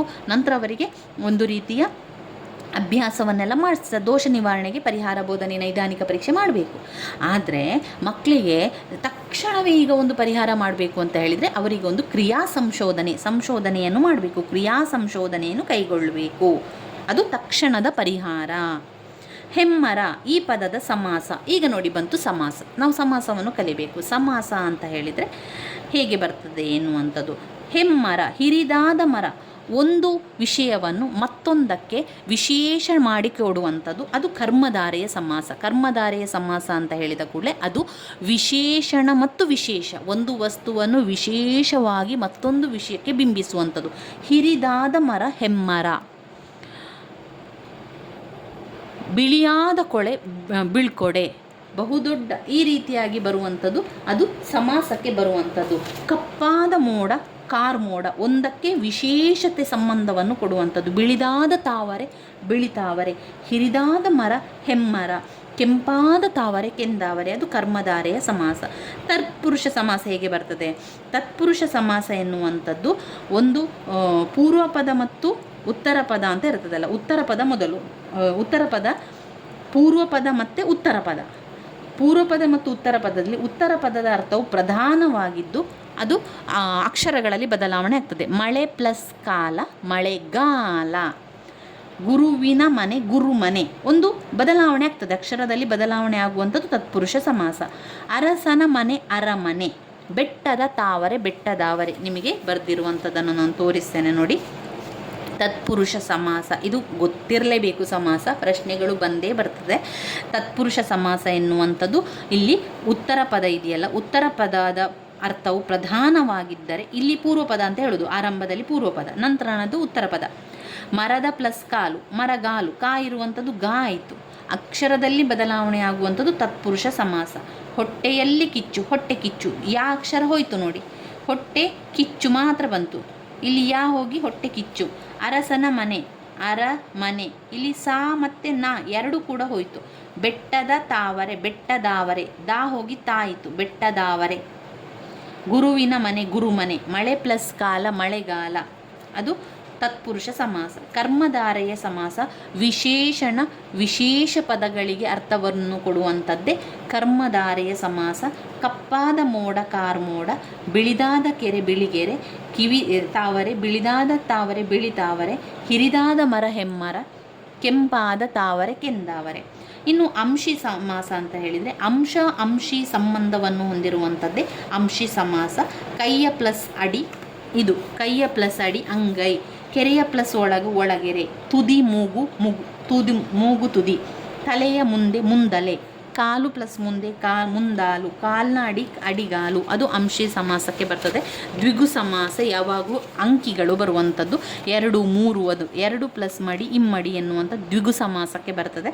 ದ್ವಂದ್ವ ಸಮಾಸ ಎನ್ನುವಂಥದ್ದು ಅನೇಕ ಪದಗಳು ಸೇರಿ 2 ಅಥವಾ ಅದಕ್ಕಿಂತ ಹೆಚ್ಚಿನ ಪದಗಳು ಸೇರಿದಾಗ ಅಲ್ಲಿ ಅದು ಬಹುರ್ವಿರಿ ಸಮಾಸಕ್ಕೆ ಬರ್ತದೆ. ದ್ವಂದ್ವವಾಗಿ 2 ಭೇದವಿಲ್ಲದಂತೆ ಜೊತೆಯಾಗಿ ಬರ್ತದೆ. ತಂದೆಯೂ ತಾಯಿಯು ತಂದೆ ತಾಯಿಯು, ತರು ಪ್ಲಸ್ ಲತೆ ತರುಲತೆ, ಅದು ದ್ವಂದ್ವ ಸಮಾಸಕ್ಕೆ ಬರ್ತದೆ. ಬಹುರ್ವೀರಿ ಸಮಾಸ ಅಂದರೆ 2ಕ್ಕಿಂತ ಹೆಚ್ಚು ಅರ್ಥಗಳು ಬರುವಂಥದ್ದು. 3 ಕಣ್ಣು ಉಳ್ಳವ ಮುಕ್ಕಣ್ಣ, ಕುಂಟು ಕಾಲ ಉಳ್ಳವ ಕುಂಟ. ಕ್ರಿಯಾ ಸಮಾಸ ಕ್ರಿಯೆ ಬರ್ತದೆ. ಕ್ರಿಯೆ ಅಂತ ಹೇಳಿದರೆ ಒಂದು ಕ್ರಿಯೆ. ಮೈಯನ್ನು ತಡವಿ, ಮೈ ದಡವಿ ಒಂದು ಕೆಲಸ. ಕೈಯನ್ನು ಮುಗಿಯುವಂಥದ್ದು, ಕೈ ಮುಗಿಯುವಂಥದ್ದು ಒಂದು ಕೆಲಸ, ಕಾರ್ಯ. ಕೈಯನ್ನು ಮುಗಿ, ಕೈ ಮುಗಿ. ಇನ್ನು ತಲೆಯನ್ನು ಗೆಡವು, ಮೈಯನ್ನು ಗೆಡವಿ, ಅದು ಕ್ರಿಯಾ ಸಮಾಸ. ಗಮಕ ಸಮಾಸ ಬರ್ತದೆ. ಸರ್ವನಾಮ ಮತ್ತು ನಾಮಪದ ಸೇರಿ ಆಗುವಂಥದ್ದು. ಅವನು ಹುಡುಗ, ಆ ಹುಡುಗ, ಇದು ಹಸು, ಈ ಹಸು. ಗಮಕ ಸಮಾಸವು ಕೇಶಿರಾಜನ ಪ್ರಕಾರ ಗಮಕ ಸಮಾಸವು ಕನ್ನಡದ ಅಸಾಧಾರಣ ಲಕ್ಷಣಗಳನ್ನು ಹೊಂದಿರುವಂತಹ ಒಂದು ಸಮಾಸವನ್ನೇನು ಹೇಳ್ತಾ ಇದ್ರು ಕೇಶಿರಾಜ ಅವರು. ಗಮಕ ಸಮಾಸವೇ ಒಂದು ಅಸಾಧಾರಣ ಲಕ್ಷಣ ಇರುವಂತಹ ಒಂದು ಸಮಾಸ ಅಂತ ಹೇಳಿದ್ದಾರೆ. ಇವಿಷ್ಟು ಸಮಾಸದ ಬಗ್ಗೆ ಗೊತ್ತಿರಲಿ. ಮೃಗ ಈ ಪದದ ತದ್ಭವ ರೂಪ ಯಾವುದು? ತದ್ಭವ ಮತ್ತು ತತ್ಸಮ. ತತ್ಸಮ ಎನ್ನುವಂತಹ ಪದ ಬೇರೊಂದು ಏನು ಹೇಳ್ತಾರೆ, ಒಂದು ಪದ ಮತ್ತೊಂದು ಅರ್ಥವನ್ನು ಕೊಡುವಂಥದ್ದು ತತ್ಸಮ. ತದ್ಭವ ಅಂತ ಹೇಳಿದರೆ ಅದರ ಅಕ್ಷರದಲ್ಲಿ ಮಾತ್ರ ಬದಲಾವಣೆ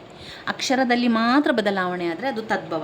ಈಗ ಮೃಗ ಅಂತ ಕೊಟ್ಟಿದ್ದಾರೆ, ಇದು ಮಾತ್ರ ಬದಲಾವಣೆ ಆಗ್ತದೆ, ಮಿಗ ಅಂತ ಆಗ್ತದೆ ನೋಡಿ. ಮೃಗ ಅಂತ ಇರುವಂಥದ್ದು ಮಿಗ ಅಂತ ಇರ್ತದೆ, ಅದು ತದ್ಭವ ರೂಪ. ಮೃಗ ಮಿಗ ಎನ್ನುವಂಥದ್ದು. ಹೊಟ್ಟು ಕುಟ್ಟು ಅದು ಒಂದು ನುಡಿ ಕಟ್ಟಾಗಿರುತ್ತದೆ. ಹೊಟ್ಟು ಕುಟ್ಟು ಅಂತ ಸುಮ್ಮನೆ ಹೊಟ್ಟು ಅಂದರೆ ಏನು? ಯಾವುದಕ್ಕೂ ಬೇಡದ್ದು, ಅದನ್ನು ಕುಟ್ಟುವಂಥದ್ದು ಅವಶ್ಯಕತೆ ಇದೆಯಾ? ಇಲ್ಲ. ಅಂದರೆ ಉಪಯೋಗವಿರದ ಕೆಲಸವನ್ನು ಮಾಡು ಎಂದರ್ಥ. ಇದು ಹೊಟ್ಟು ಕುಟ್ಟು ಎಂಬ ಪದದ ಅರ್ಥವಾಗಿದೆ. ಇವಿಷ್ಟು ಕನ್ನಡದಲ್ಲಿ ಇವಾಗ ನಾವು 2021ರ ಪ್ರಶ್ನೆ ಪತ್ರಿಕೆಯನ್ನು ನೋಡಿದ್ದೇವೆ. ಇದರಲ್ಲಿ ತದ್ಭವ ಸಂಸ್ಕೃತ ರೂಪದ ಪದವನ್ನು ನಾವು ನೋಡ್ಕೊಳ್ಬೇಕು. ಅದನ್ನು ನಾವು ಓದಿಲ್ಲ, ನಾವು ಓದಬೇಕೀಗ ಅದು ಯಾವ ಪದಗಳು ಬರ್ತದೆ ಅಂತ ಹೇಳಿ. ನೋಡಿ, ತತ್ಸಮ ತದ್ಭವಕ್ಕೆ ನೋಡುವ ಈಗ. ನೋಡಿ, ತದ್ಭವ, ತತ್ಸಮ, ತದ್ಭವ. ತತ್ಸಮ ಅಂದರೆ ಏನು? ಸಂಸ್ಕೃತದ ಕೆಲವು ಶಬ್ದಗಳನ್ನು ಅದರ ಮೂಲ ರೂಪದಲ್ಲಿಯೇ ಕನ್ನಡಕ್ಕೆ ಸ್ವೀಕರಿಸಿದರೆ ತತ್ಸಮ, ಮೂಲ ರೂಪದಲ್ಲಿ ಸ್ವೀಕರಿಸುವುದು. ತದ್ಭವ ಎನ್ನುವಂಥದ್ದು ಸಂಸ್ಕೃತದ ಕೆಲವು ಶಬ್ದಗಳನ್ನು ಸ್ವಲ್ಪ ಬದಲಾವಣೆಯನ್ನು ಮಾಡಿ ತಗೊಳ್ಳುವಂಥದ್ದು ತದ್ಭವ ರೂಪಕ್ಕೆ ಬರ್ತದೆ. ತತ್ಸಮ ಮತ್ತು ತದ್ಭವ ರೂಪಕ್ಕೆ ಬರುವಂಥದ್ದು, ತತ್ಸಮದಿಂದ ತದ್ಭವಕ್ಕೆ ಬರುವಂಥದ್ದು ಕಾಣ್ಬೋದು. ಇಲ್ಲಿ ಅಕ್ಷರ ಎನ್ನುವಂಥದ್ದು ತತ್ಸಮ ಆದರೆ ಅಕ್ಕರ, ಇಲ್ಲಿ ಕ್ಷ ಇರುವಂಥದ್ದು ಕ ಆಯಿತು, ಅದು ತದ್ಭವಕ್ಕೆ ಬರ್ತದೆ. ಆರ್ಯ ರಾ ಬದಲು ಜ, ಅಜ್ಜ. ಕೀರ್ತಿ ಕೀರುತಿ, ಪ್ರಾಣ ಪಿರಾಣ, ವನ ಬನ, ತತ್ಸಮ ತದ್ಭವಕ್ಕೆ ಬರುವಂಥದ್ದು. ದೃಷ್ಟಿ ದಿಟ್ಟಿ, ಅಟವಿ ಅಡವಿ, ಮಾಲ ಮಾಲೆ, ಜನ್ಮ ಜನುಮ, ಭೂಮಿ ಭುವಿ, ಸುಧಾ ಸೊದೆ, ಆಕಾಶ ಅಗಸ, ಈ ರೀತಿಯಾಗಿ ಬರುವಂಥದ್ದು ತುಂಬಾ ಉದಾಹರಣೆಗಳಿದೆ ಇಲ್ಲಿ ನಾವು ನೋಡುವುದಾದರೆ. ಆದರೆ ನಾವು ಸ್ವಲ್ಪ ಯೋಚನೆ ಮಾಡಿಕೊಳ್ಬೇಕು. ಇನ್ನು ಕೆಲವೊಂದು ಪದಗಳು ಯಾವ ಭಾಷೆಯಿಂದ ಬಂದಿದೆ ಅಂತ ಕೇಳ್ತಾರೆ, ಅದು ಕೂಡ ಹಾಗೆ. ಅದು ಎಲ್ಲವನ್ನು ಕೂಡ ನಮಗೆ ಯಾವುದು ಕೊಡ್ತಾರೆ ಅಂತ ಗೊತ್ತಾಗ್ತದೆ. ಈಗ ನಾವು ಸಾಧಾರಣವಾಗಿ ಪೋರ್ಚುಗೀಸ್ ಪದ ಅಂತ ಬಂದಾಗ ಮೇಜು, ಆಸ್ಪತ್ರೆ, ಬಟಾಣಿ, ಇಸ್ತ್ರಿ, ಮೇಸ್ತ್ರಿ, ಪಿಸ್ತೂಲು, ಬಾವಿ, ಇದೆಲ್ಲ ಪೋರ್ಚುಗೀಸ್ ಪದಗಳು ಅಂತ ಇದೆ. ಆಮೇಲೆ ಹಿಂದೂಸ್ತಾನಿ ಪದಗಳು ಅದು ಕೂಡ ಇದೆ. ಬೇರೆ ಬೇರೆ ಅಕ್ಷರಗಳ ಪದಗಳಿದೆ. ಅದನ್ನೆಲ್ಲ ನಾವು ಎಲ್ಲವನ್ನು ಕೂಡ ನಮಗೆ ಗುರುತು ಮಾಡಲಿಕ್ಕೆ ಸಾಧ್ಯ ಇಲ್ಲ, ಯಾಕಂದರೆ ಅಷ್ಟು ಅಕ್ಷರಗಳಿದೆ. ನಮಗೆ ಯಾವುದರಿಂದ ಯಾವುದು ಕೊಟ್ಟಿದ್ದಾರೆ ಅಂತ ಗೊತ್ತಾಗೋದಿಲ್ಲ. ಆದರೆ ಹೆಚ್ಚಾಗಿ ಪೋರ್ಚುಗೀಸ್ ಪದದಿಂದ ಬಂದಿದೆ. ಮೇಜು, ಆಸ್ಪತ್ರೆ, ಸಾಬೂನು, ಬಾವಿ, ಆಮೇಲೆ ಹಲಸಿನಕಾಯಿ, ರಸೀದಿ, ಪಿಸ್ತೂಲು, ಆಸ್ಪತ್ರೆ, ಮೇಜು ಆಸ್ಪತ್ರೆ ಎಲ್ಲ ಬಂದರೆ ಪೋರ್ಚುಗೀಸ್. ಹಿಂದೂಸ್ತಾನಿ ಅಂತ ಹೇಳಿದರೆ ದವಾಖಾನೆ, ಕಾಗದ, ಬಂದೂಕು, ಹಿಂದೂಸ್ತಾನದಿಂದ. ಇನ್ನು ಅರಬಿ ಭಾಷೆ ಇದೆ, ಗ್ರೀಕ್ ಭಾಷೆ, ಆ ರೀತಿಗಳಲ್ಲಿ ಪದಗಳೆಲ್ಲ ಇದೆ. ಎಲ್ಲವನ್ನು ನಮಗೆ ನೋಡಲಿಕ್ಕೆ ಆಗೋದಿಲ್ಲ, ಕೆಲವೊಂದನ್ನು ನೋಡ್ಕೊಳ್ಳುವ. ಈಗ ತತ್ಸಮ ತದ್ಭವಲ್ಲಿ ನಾನು ಬರ್ಕೊಂಡಿರುವಂಥ ರೀತಿಯಲ್ಲಿ ನೋಡೋದಾದರೆ, ಕಾವ್ಯ ಅಂದರೆ ಇಲ್ಲಿ ವಾಕ್ಯ ಬಾ ಬರಬೇಕು, ಪಾಕ್ಕೆ ಹಾ ಬರಬೇಕು, ಯಾಕೆ ಜಾ ಬರ್ತದೆ. ಆ ರೀತಿಯ ಪದಗಳು ಕೂಡ ನೆನಪಲ್ಲಿ ಇಟ್ಕೊಳ್ಬೇಕು. ವಾಕ್ಯ ಬಾ, ಪಾಕ್ಕೆ ಹಾ, ಮತ್ತು ಯಾಕೆ ಜ. ಕಾವ್ಯ ಕಬ್ಬ, ಕಾರ್ಯ ಕಜ್ಜ, ಮೃಗ ಮಿಗ, ಸಾವಿರ ಸಾಸಿರ, ಬೇಸಗೆ ವೈಶಾಖ, ಮುಖ ಮೊಗ, ವರ್ಣನೆ ಬಣ್ಣನೆ, ಯಮ ಜವ, ಯಾಕಂದರೆ ಯಾಕೆ ಜ. ಪುಸ್ತಕ ಹೊತ್ತಿಗೆ, ಅಪ್ಪಕ್ಕೆ ಹ, ಆರ್ಯ ಅಜ್ಜ. ಯಾಕೆ ಆರ್ಯ ಅಜ್ಜ ಅಂತ ಬರುವಂಥದ್ದು.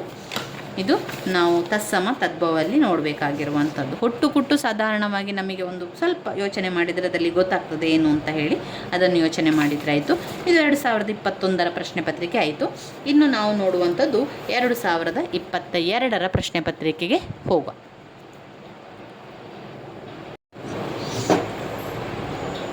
2022ರ ಟೆಟ್ ಕನ್ನಡ ಪರೀಕ್ಷೆಯ ಹಳೆಯ ಪ್ರಶ್ನೆ ಪತ್ರಿಕೆಯ ವಿಶ್ಲೇಷಣೆಯನ್ನು ಮಾಡುವ. 2022ರ ಪ್ರಶ್ನೆ ಪತ್ರಿಕೆ ಯಾವುದೆಲ್ಲ ಪ್ರಶ್ನೆಗಳು ಬಂದಿದೆ ಅಂತ ನೋಡುವ. ಇಲ್ಲಿ ಇವಾಗ ನೀವು ಮೊದಲಿಗೆ ಗದ್ಯ ಭಾಗ ಕೊಡ್ತಾರೆ. 1ರಿಂದ 8 ಪ್ರಶ್ನೆಗೆ ಉತ್ತರವನ್ನು ಗದ್ಯ ಭಾಗದಿಂದ ಬರಿತಾ ಹೋಗಬೇಕು. ನಾವು ಪ್ರಶ್ನೆಗಳನ್ನು ನೋಡಿ ಉತ್ತರಗಳನ್ನು ಗದ್ಯವನ್ನು ನೋಡ್ತಾ ಹೋಗುವ. ಮರಳು ದಿಬ್ಬಗಳ ಮೇಲೆ ಬೆಳೆಯುವ ಸಸ್ಯಗಳು ತಮ್ಮ ಅನನ್ಯ ಬೇರು ಕೊಂಬೆಗಳಿಂದ ಇದನ್ನು ತಬ್ಬಿ ಹಿಡಿದಿರುತ್ತದೆ. ಯಾವುದನ್ನು ತಬ್ಬಿ ಹಿಡಿದಿರುತ್ತದೆ? ಕರಾವಳಿಯ ಮರಳು ದಿಬ್ಬಗಳು ತುಂಬ ಚಂಚಲವಾಗಿರುತ್ತದೆ. ಸದಾ ಸಮುದ್ರದಿಂದ ದೂರ ಓಡಲು ಯತ್ನಿಸುತ್ತದೆ. ಈ ದಿಬ್ಬಗಳು ಋತುಮಾನಕ್ಕೆ ತಕ್ಕಂತೆ ನಿರಂತರ ರೂಪಾಂತರವಾಗುತ್ತಲೇ ಇರುತ್ತದೆ. ಪ್ರಾಯಶಃ ಯಾವ ಬಗೆಯ ಅಡೆತಡೆಯೂ ಇಲ್ಲದಿದ್ದರೆ ಕ್ರಮೇಣ ಇವು ಒಳನಾಡಿನ ಕಡೆಗೆ ನುಸುಳಿ ಬರಲು ಯತ್ನಿಸುತ್ತದೆ. ಹಾಗಾಗದಂತೆ ಈ ದಿಬ್ಬಗಳ ಮೇಲೆ ಬೆಳೆಯುವ ಸಸ್ಯಗಳು ತಮ್ಮ ಅನನ್ಯ ಬೇರು ಕೊಂಬೆಗಳಿಂದ ದಿಬ್ಬವನ್ನು ತಬ್ಬಿ ಹಿಡಿಯುತ್ತದೆ. ನೋಡಿ, ಪ್ರಶ್ನೆಯ ಜೊತೆಗೆ ಉತ್ತರ ಇರ್ತದೆ. ಇಲ್ಲಿ ನಾವು ಯಾವ ಪ್ರಶ್ನೆ ಬಂದಿದೆ? ಮರಳು ದಿಬ್ಬಗಳ ಮೇಲೆ ಬೆಳೆಯುವ ಸಸ್ಯಗಳು ತಮ್ಮ ಅನನ್ಯ ಬೇರು ಕೊಂಬೆಗಳಿಂದ ಇದನ್ನು ತಬ್ಬಿ ಹಿಡಿದಿರುತ್ತದೆ, ದಿಬ್ಬವನ್ನು ತಬ್ಬಿ ಹಿಡಿದಿರುತ್ತದೆ. ಸದಾ ನೆಲದೊಳಗೆ ಹುದುಗಿದ್ದು ಸಮಯ ಬಂದಾಗ ಚಕ್ಕೆಂದು ಮೇಲೆದ್ದು ಹೂ ಬಿಟ್ಟು ಮುದುಡುವುದು. ಇಲ್ಲಿ ನೋಡಿ, ಈ ಒಂದು ಸಾಲುಗಳು ಬರ್ತದೆ. ಸಮಯ ಬಂದಾಗ ಚಕ್ಕೆಂದು ಮೇಲೆದ್ದು ಹೂ ಬಿಟ್ಟು ಮುದುಡುವ ನೆಲದಾವರೆ ಉತ್ತರ ಆಗಿರ್ತದೆ. ಹಾಸು ಬಂಡೆಗಳಿಗೆ ತೆಕ್ಕೆ ಹಾಕಿ ಮಲಗುವಂಥದ್ದು. ಹಾಸು ಬಂಡೆಗಳಿಗೆ ತೆಕ್ಕೆ ಹಾಕಿ ಮಲಗುವಂಥದ್ದು ಯಾವುದು? ಹಾಸು ಬಂಡೆಗಳಿಗೆ ಒಂದರ ನಂತರ ಅವರು ಒಂದನ್ನು ಕೊಟ್ಟಿರ್ತಾರೆ ಸ್ನೇಹಿತರೆ. ಆ ಪ್ರಶ್ನೆಯನ್ನು ಅವರು ನೆಕ್ಸ್ಟ್ ಒಂದು ಲೈನ್ಗಳ ಸಾಲುಗಳಲ್ಲಿ ಕೊಡುವಂಥದ್ದು ನೋಡಿ. ಹಾಸು ಬಂಡೆಗಳಿಗೆ ತೆಕ್ಕೆ ಹಾಕಿ ಮಲಗುವ ಗೂಟಗೇರುಗಳು ಅಂದರೆ ಉತ್ತರಗಳು ಗೂಟಗೇರಿಗೆ ಬರ್ತದೆ. ಮರಳು ದಿಣ್ಣೆಗೆ ದಿಗ್ಬಂಧನ ಹಾಕಿ ಮಾನವನಿಗೆ ರಕ್ಷಣೆ ಒದಗಿಸುವ ಸಸ್ಯಗಳಿಗೆ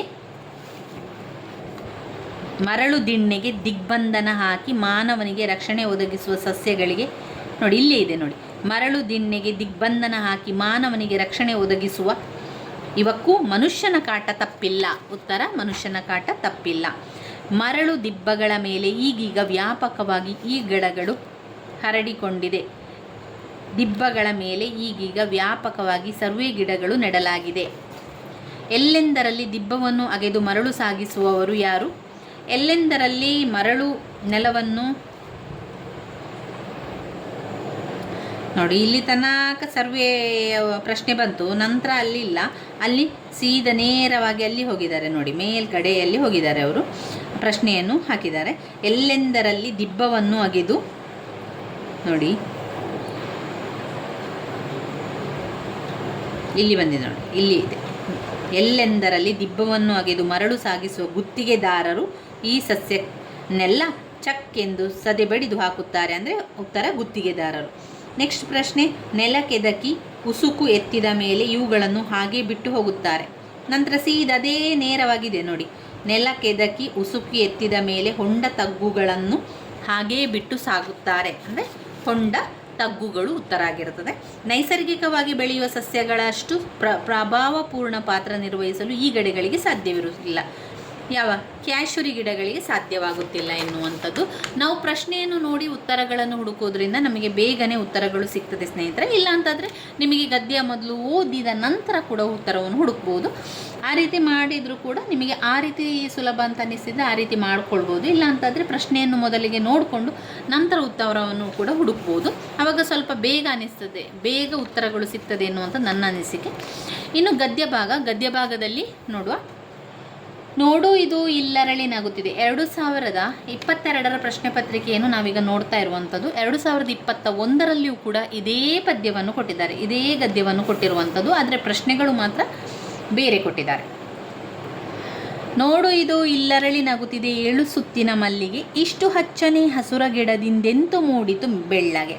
ಮೇಲಿನ ಬದಲಿ 100 ತಾರೆಗಳರಳಿ ಮಿರುಗುವ ಮುನ್ನವೇ ಬೆಳ್ಳಿಯೊಂದೇ ಬೆಳಗುವಂಥದಿ ಗಿಡದಲ್ಲೊಂದೇ ಹೂವಿದೆ. ಸತ್ವಶೀಲದ ಧ್ಯಾನ ಮೌನದ ಅರಳಿ ಬಂದೊಲು ತೋರಿದೆ, ಒಲವು ತುಂಬಿದ ಮುಗುದೆ ಎದೆಯಿಂದೊಗೆದ ನಾಲ್ನುಡಿಯಂತಿದೆ. ಕವಿಯ ಮನದಿಂದುದಿಸಿ ಮೆಲ್ಲನೆ ಅರಳಿ ಬರುವಲು ಕಲ್ಪನೆ. ಇಲ್ಲಿ ಪ್ರಶ್ನೆ ಬಂದಿದೆ ನೋಡಿ, ಕವಿಯ ಮನದಿಂದುದಿಸಿ ಮೆಲ್ಲನೆ ಅರಳಿ ಬರುವುದು ಕಲ್ಪನೆ. ಮೊಗ್ಗಿನಲ್ಲಿ ಮಲಗಿದ್ದ ಚೆಲುವು ಇಂದು ಅದನ್ನು ತೆರೆದಿದೆ. ಈ ಅರ್ಧದಿಂದ ಪ್ರಶ್ನೆಯನ್ನು ಆರಂಭ ಮಾಡಿದ್ದಾರೆ ಅವರು. ನಂತರದ ಸಾಲುಗಳು ಇಲ್ಲಿ ಬರ್ತದೆ ನೋಡಿ. ಮೊಗ್ಗಿನಲ್ಲಿ ಮಲಗಿದ್ದ ಚೆಲುವಿದು ಇಂದು ಕಣ್ಣನ್ನು ತೆರೆಸಿದೆ. ಉತ್ತರ ಕಣ್ಣು. ಹಸುಳೆ ಕಾಣುವ ಕನಸಿನಂತೆ. ನಂತರ ಸಾಲುಗಳಲ್ಲಿ ಬರುವಂಥದ್ದು ಇಲ್ಲಿಂದ ಬರ್ತದೆ ನೋಡಿ. ಹಸುಳೆ ಕಾಣುವ ಕನಸೊಳು ಯಾವುದು? ಎನಿತು ನೌರಾಗಿಹ ದಳಗಳು. ಅಲ್ಲೇ ಉತ್ತರಗಳಿರ್ತದೆ. ಅದರಿಂದ ನಾವು ಹೆಚ್ಚು ಅದನ್ನು ಕಷ್ಟಪಡಬೇಕು ಅಂತ ಇಲ್ಲ. ಆ ಪ್ರಶ್ನೆಯ ಜೊತೆಗೆ ಉತ್ತರಗಳು ಅಲ್ಲೇ ಇರ್ತದೆ. ಹರಿವ ಮನವನ್ನು ಹಿಡಿದು ಒಂದೆಡೆ ನಿಲ್ಲಿಸಿ ತೊಳೆದಿರುವುದು ಹೂವಿದು. ಮಲ್ಲಿಗೆಯ ಅಚ್ಚರಿಯ ಪರಿ ಚೆಲುವು ಬಾಳನು ಹಸನುಗೊಳಿಸುವುದು. ನೋಡು ಇದು ಇಲ್ಲರಳಿ ಸಾಗುತ್ತಿದೆ 7 ಸುತ್ತಿನ ಮಲ್ಲಿಗೆ. ನಂತರ ನೇರವಾಗಿ ಆರಂಭಕ್ಕೆ ಹೋಗಿದ್ದಾರೆ ನೋಡಿ. ಅದೇ ಪ್ರಶ್ನೆ, ಅದೇ ಸಾಲುಗಳು. ನೋಡು ಇದು ಇಲ್ಲರಳಿ ಸಾಗುತ್ತಿದೆ 7 ಸುತ್ತಿನ ಮಲ್ಲಿಗೆ. ಆಮೇಲೆ ಸತ್ವಶೀಲ ಧ್ಯಾನ ಮೌನ. ಯಾವ ಮೌನ ಅರಳಿದೆ ಅಂತ ಕೇಳಿದರೆ ಧ್ಯಾನ ಮೌನವೇ. ಇನ್ನು 16ನೆಯ ಪ್ರಶ್ನೆಯಿಂದ ಬೋಧನಾಶಾಸ್ತ್ರ ಕೊಡ್ತಾರೆ. ನಂತರ ವ್ಯಾಕರಣಗಳನ್ನು ಕೂಡ ಕೊಡ್ತಾರೆ. ಇಲ್ಲಿ ಆಲಿಸುವ ಕೌಶಲದಲ್ಲಿ ಬರಬಹುದಾದಂಥ ವ್ಯಕ್ತಿನಿಷ್ಠ ದೋಷ ಏನು?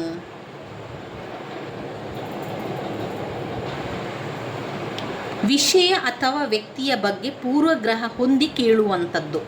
ವಿಷಯ ಅಥವಾ ವ್ಯಕ್ತಿಯ ಬಗ್ಗೆ ಪೂರ್ವಗ್ರಹ ಹೊಂದಿ ಕೇಳುವಂಥದ್ದೇ ಅದರಲ್ಲಿ ವ್ಯಕ್ತಿನಿಷ್ಠ ದೋಷಗಳು. ಉಳಿದಿರುವಂಥದ್ದೆಲ್ಲ ದೋಷ ಅಲ್ಲ. ಅತಿ ವೇಗ ಮಾತುಗಾರಿಕೆ, ಹಿಂಜರಿಕೆ ತೋರುತ್ತಾ ಮಾತನಾಡುವಂಥದ್ದು, ಬಿಟ್ಟು ಬಿಟ್ಟು ವಿಷಯವನ್ನು ಆಲಿಸುವಂಥದ್ದು, ಇದು ಆಲಿಸುವ ಕೌಶಲ್ಯ. ಈ ರೀತಿ ಮಾಡಬಾರ್ದು ಅಂತ ಹೇಳುವಂಥದ್ದು. ಇದು ದೋಷವನ್ನು ಕೇಳ್ತಾ ಇದ್ದಾರೆ. ಅಂದರೆ ವಿಷಯ ಅಥವಾ ವ್ಯಕ್ತಿಯ ಬಗ್ಗೆ ಪೂರ್ವಗ್ರಹ ಹೊಂದಿ ಕೇಳುವಂಥದ್ದು ಇದಲ್ಲ, ಅದು ದೋಷ.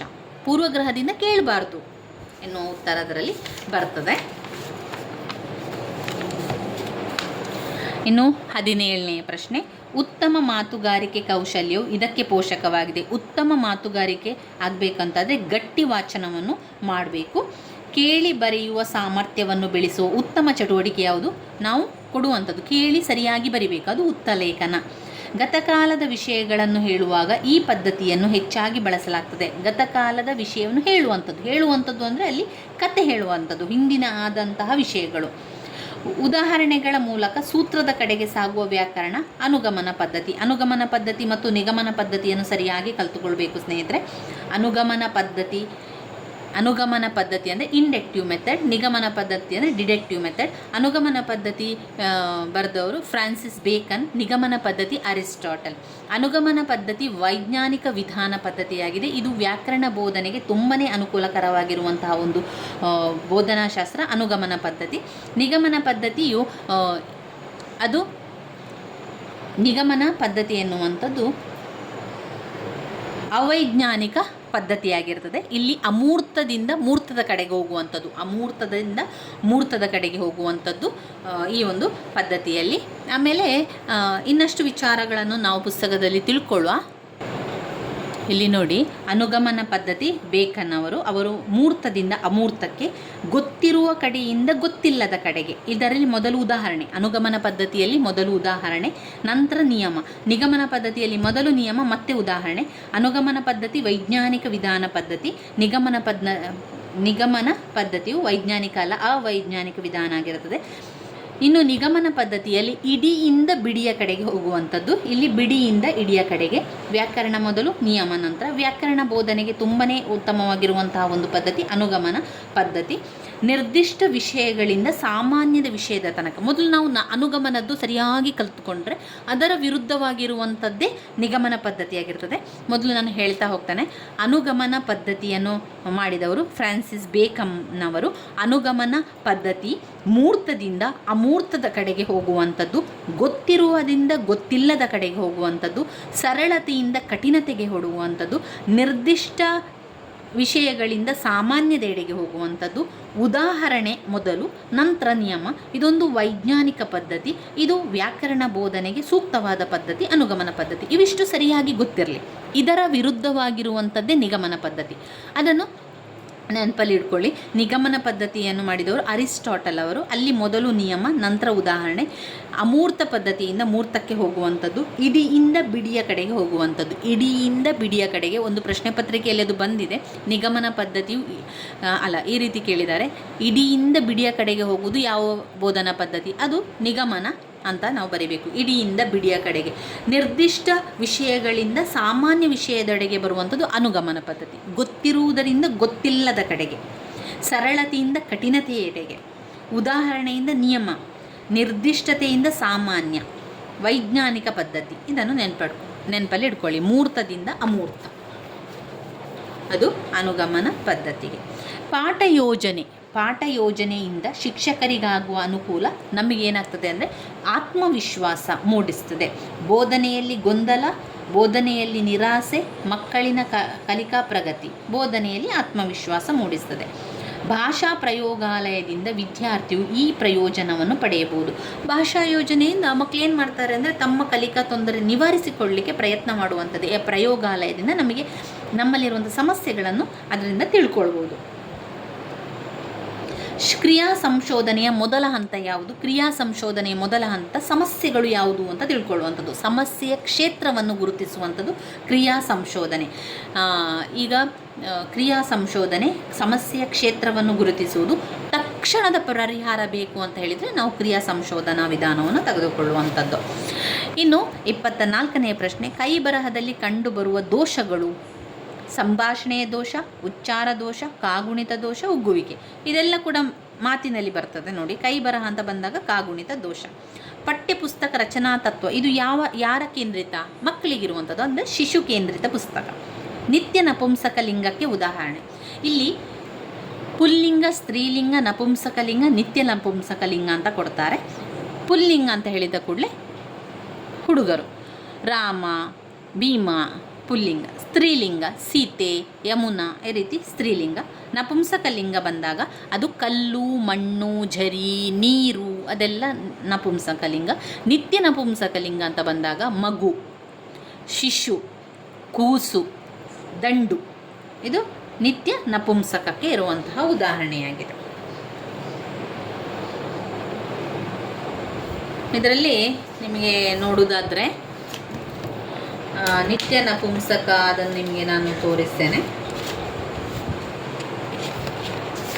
ವ್ಯಾಕರಣದಲ್ಲಿ ಅದು ತುಂಬಾ ಮುಖ್ಯವಾಗಿರುವಂಥ ಒಂದು ಭಾಗ ಅಂತಲೇ ಹೇಳ್ಬೋದು. ಇದನ್ನೆಲ್ಲ ನಾವು ಓದ್ತಾ ನೋಡ್ತಾ ಹೋದರೆ ಎಲ್ಲಿದೆ ಎನ್ನುವಂಥದ್ದು ನಮಗೆ ಆವಾಗ ಬೇಗ ಅರ್ಥ ಆಗ್ತದೆ.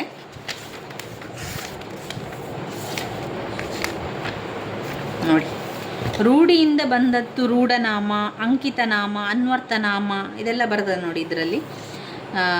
ಇಲ್ಲಿ ನಮಗೆ ಬೇಕಾಗಿರುವಂಥದ್ದು ಈಗ ಏನಂದರೆ ನಿತ್ಯ ಪುಲ್ಲಿಂಗ, ಸ್ತ್ರೀಲಿಂಗ.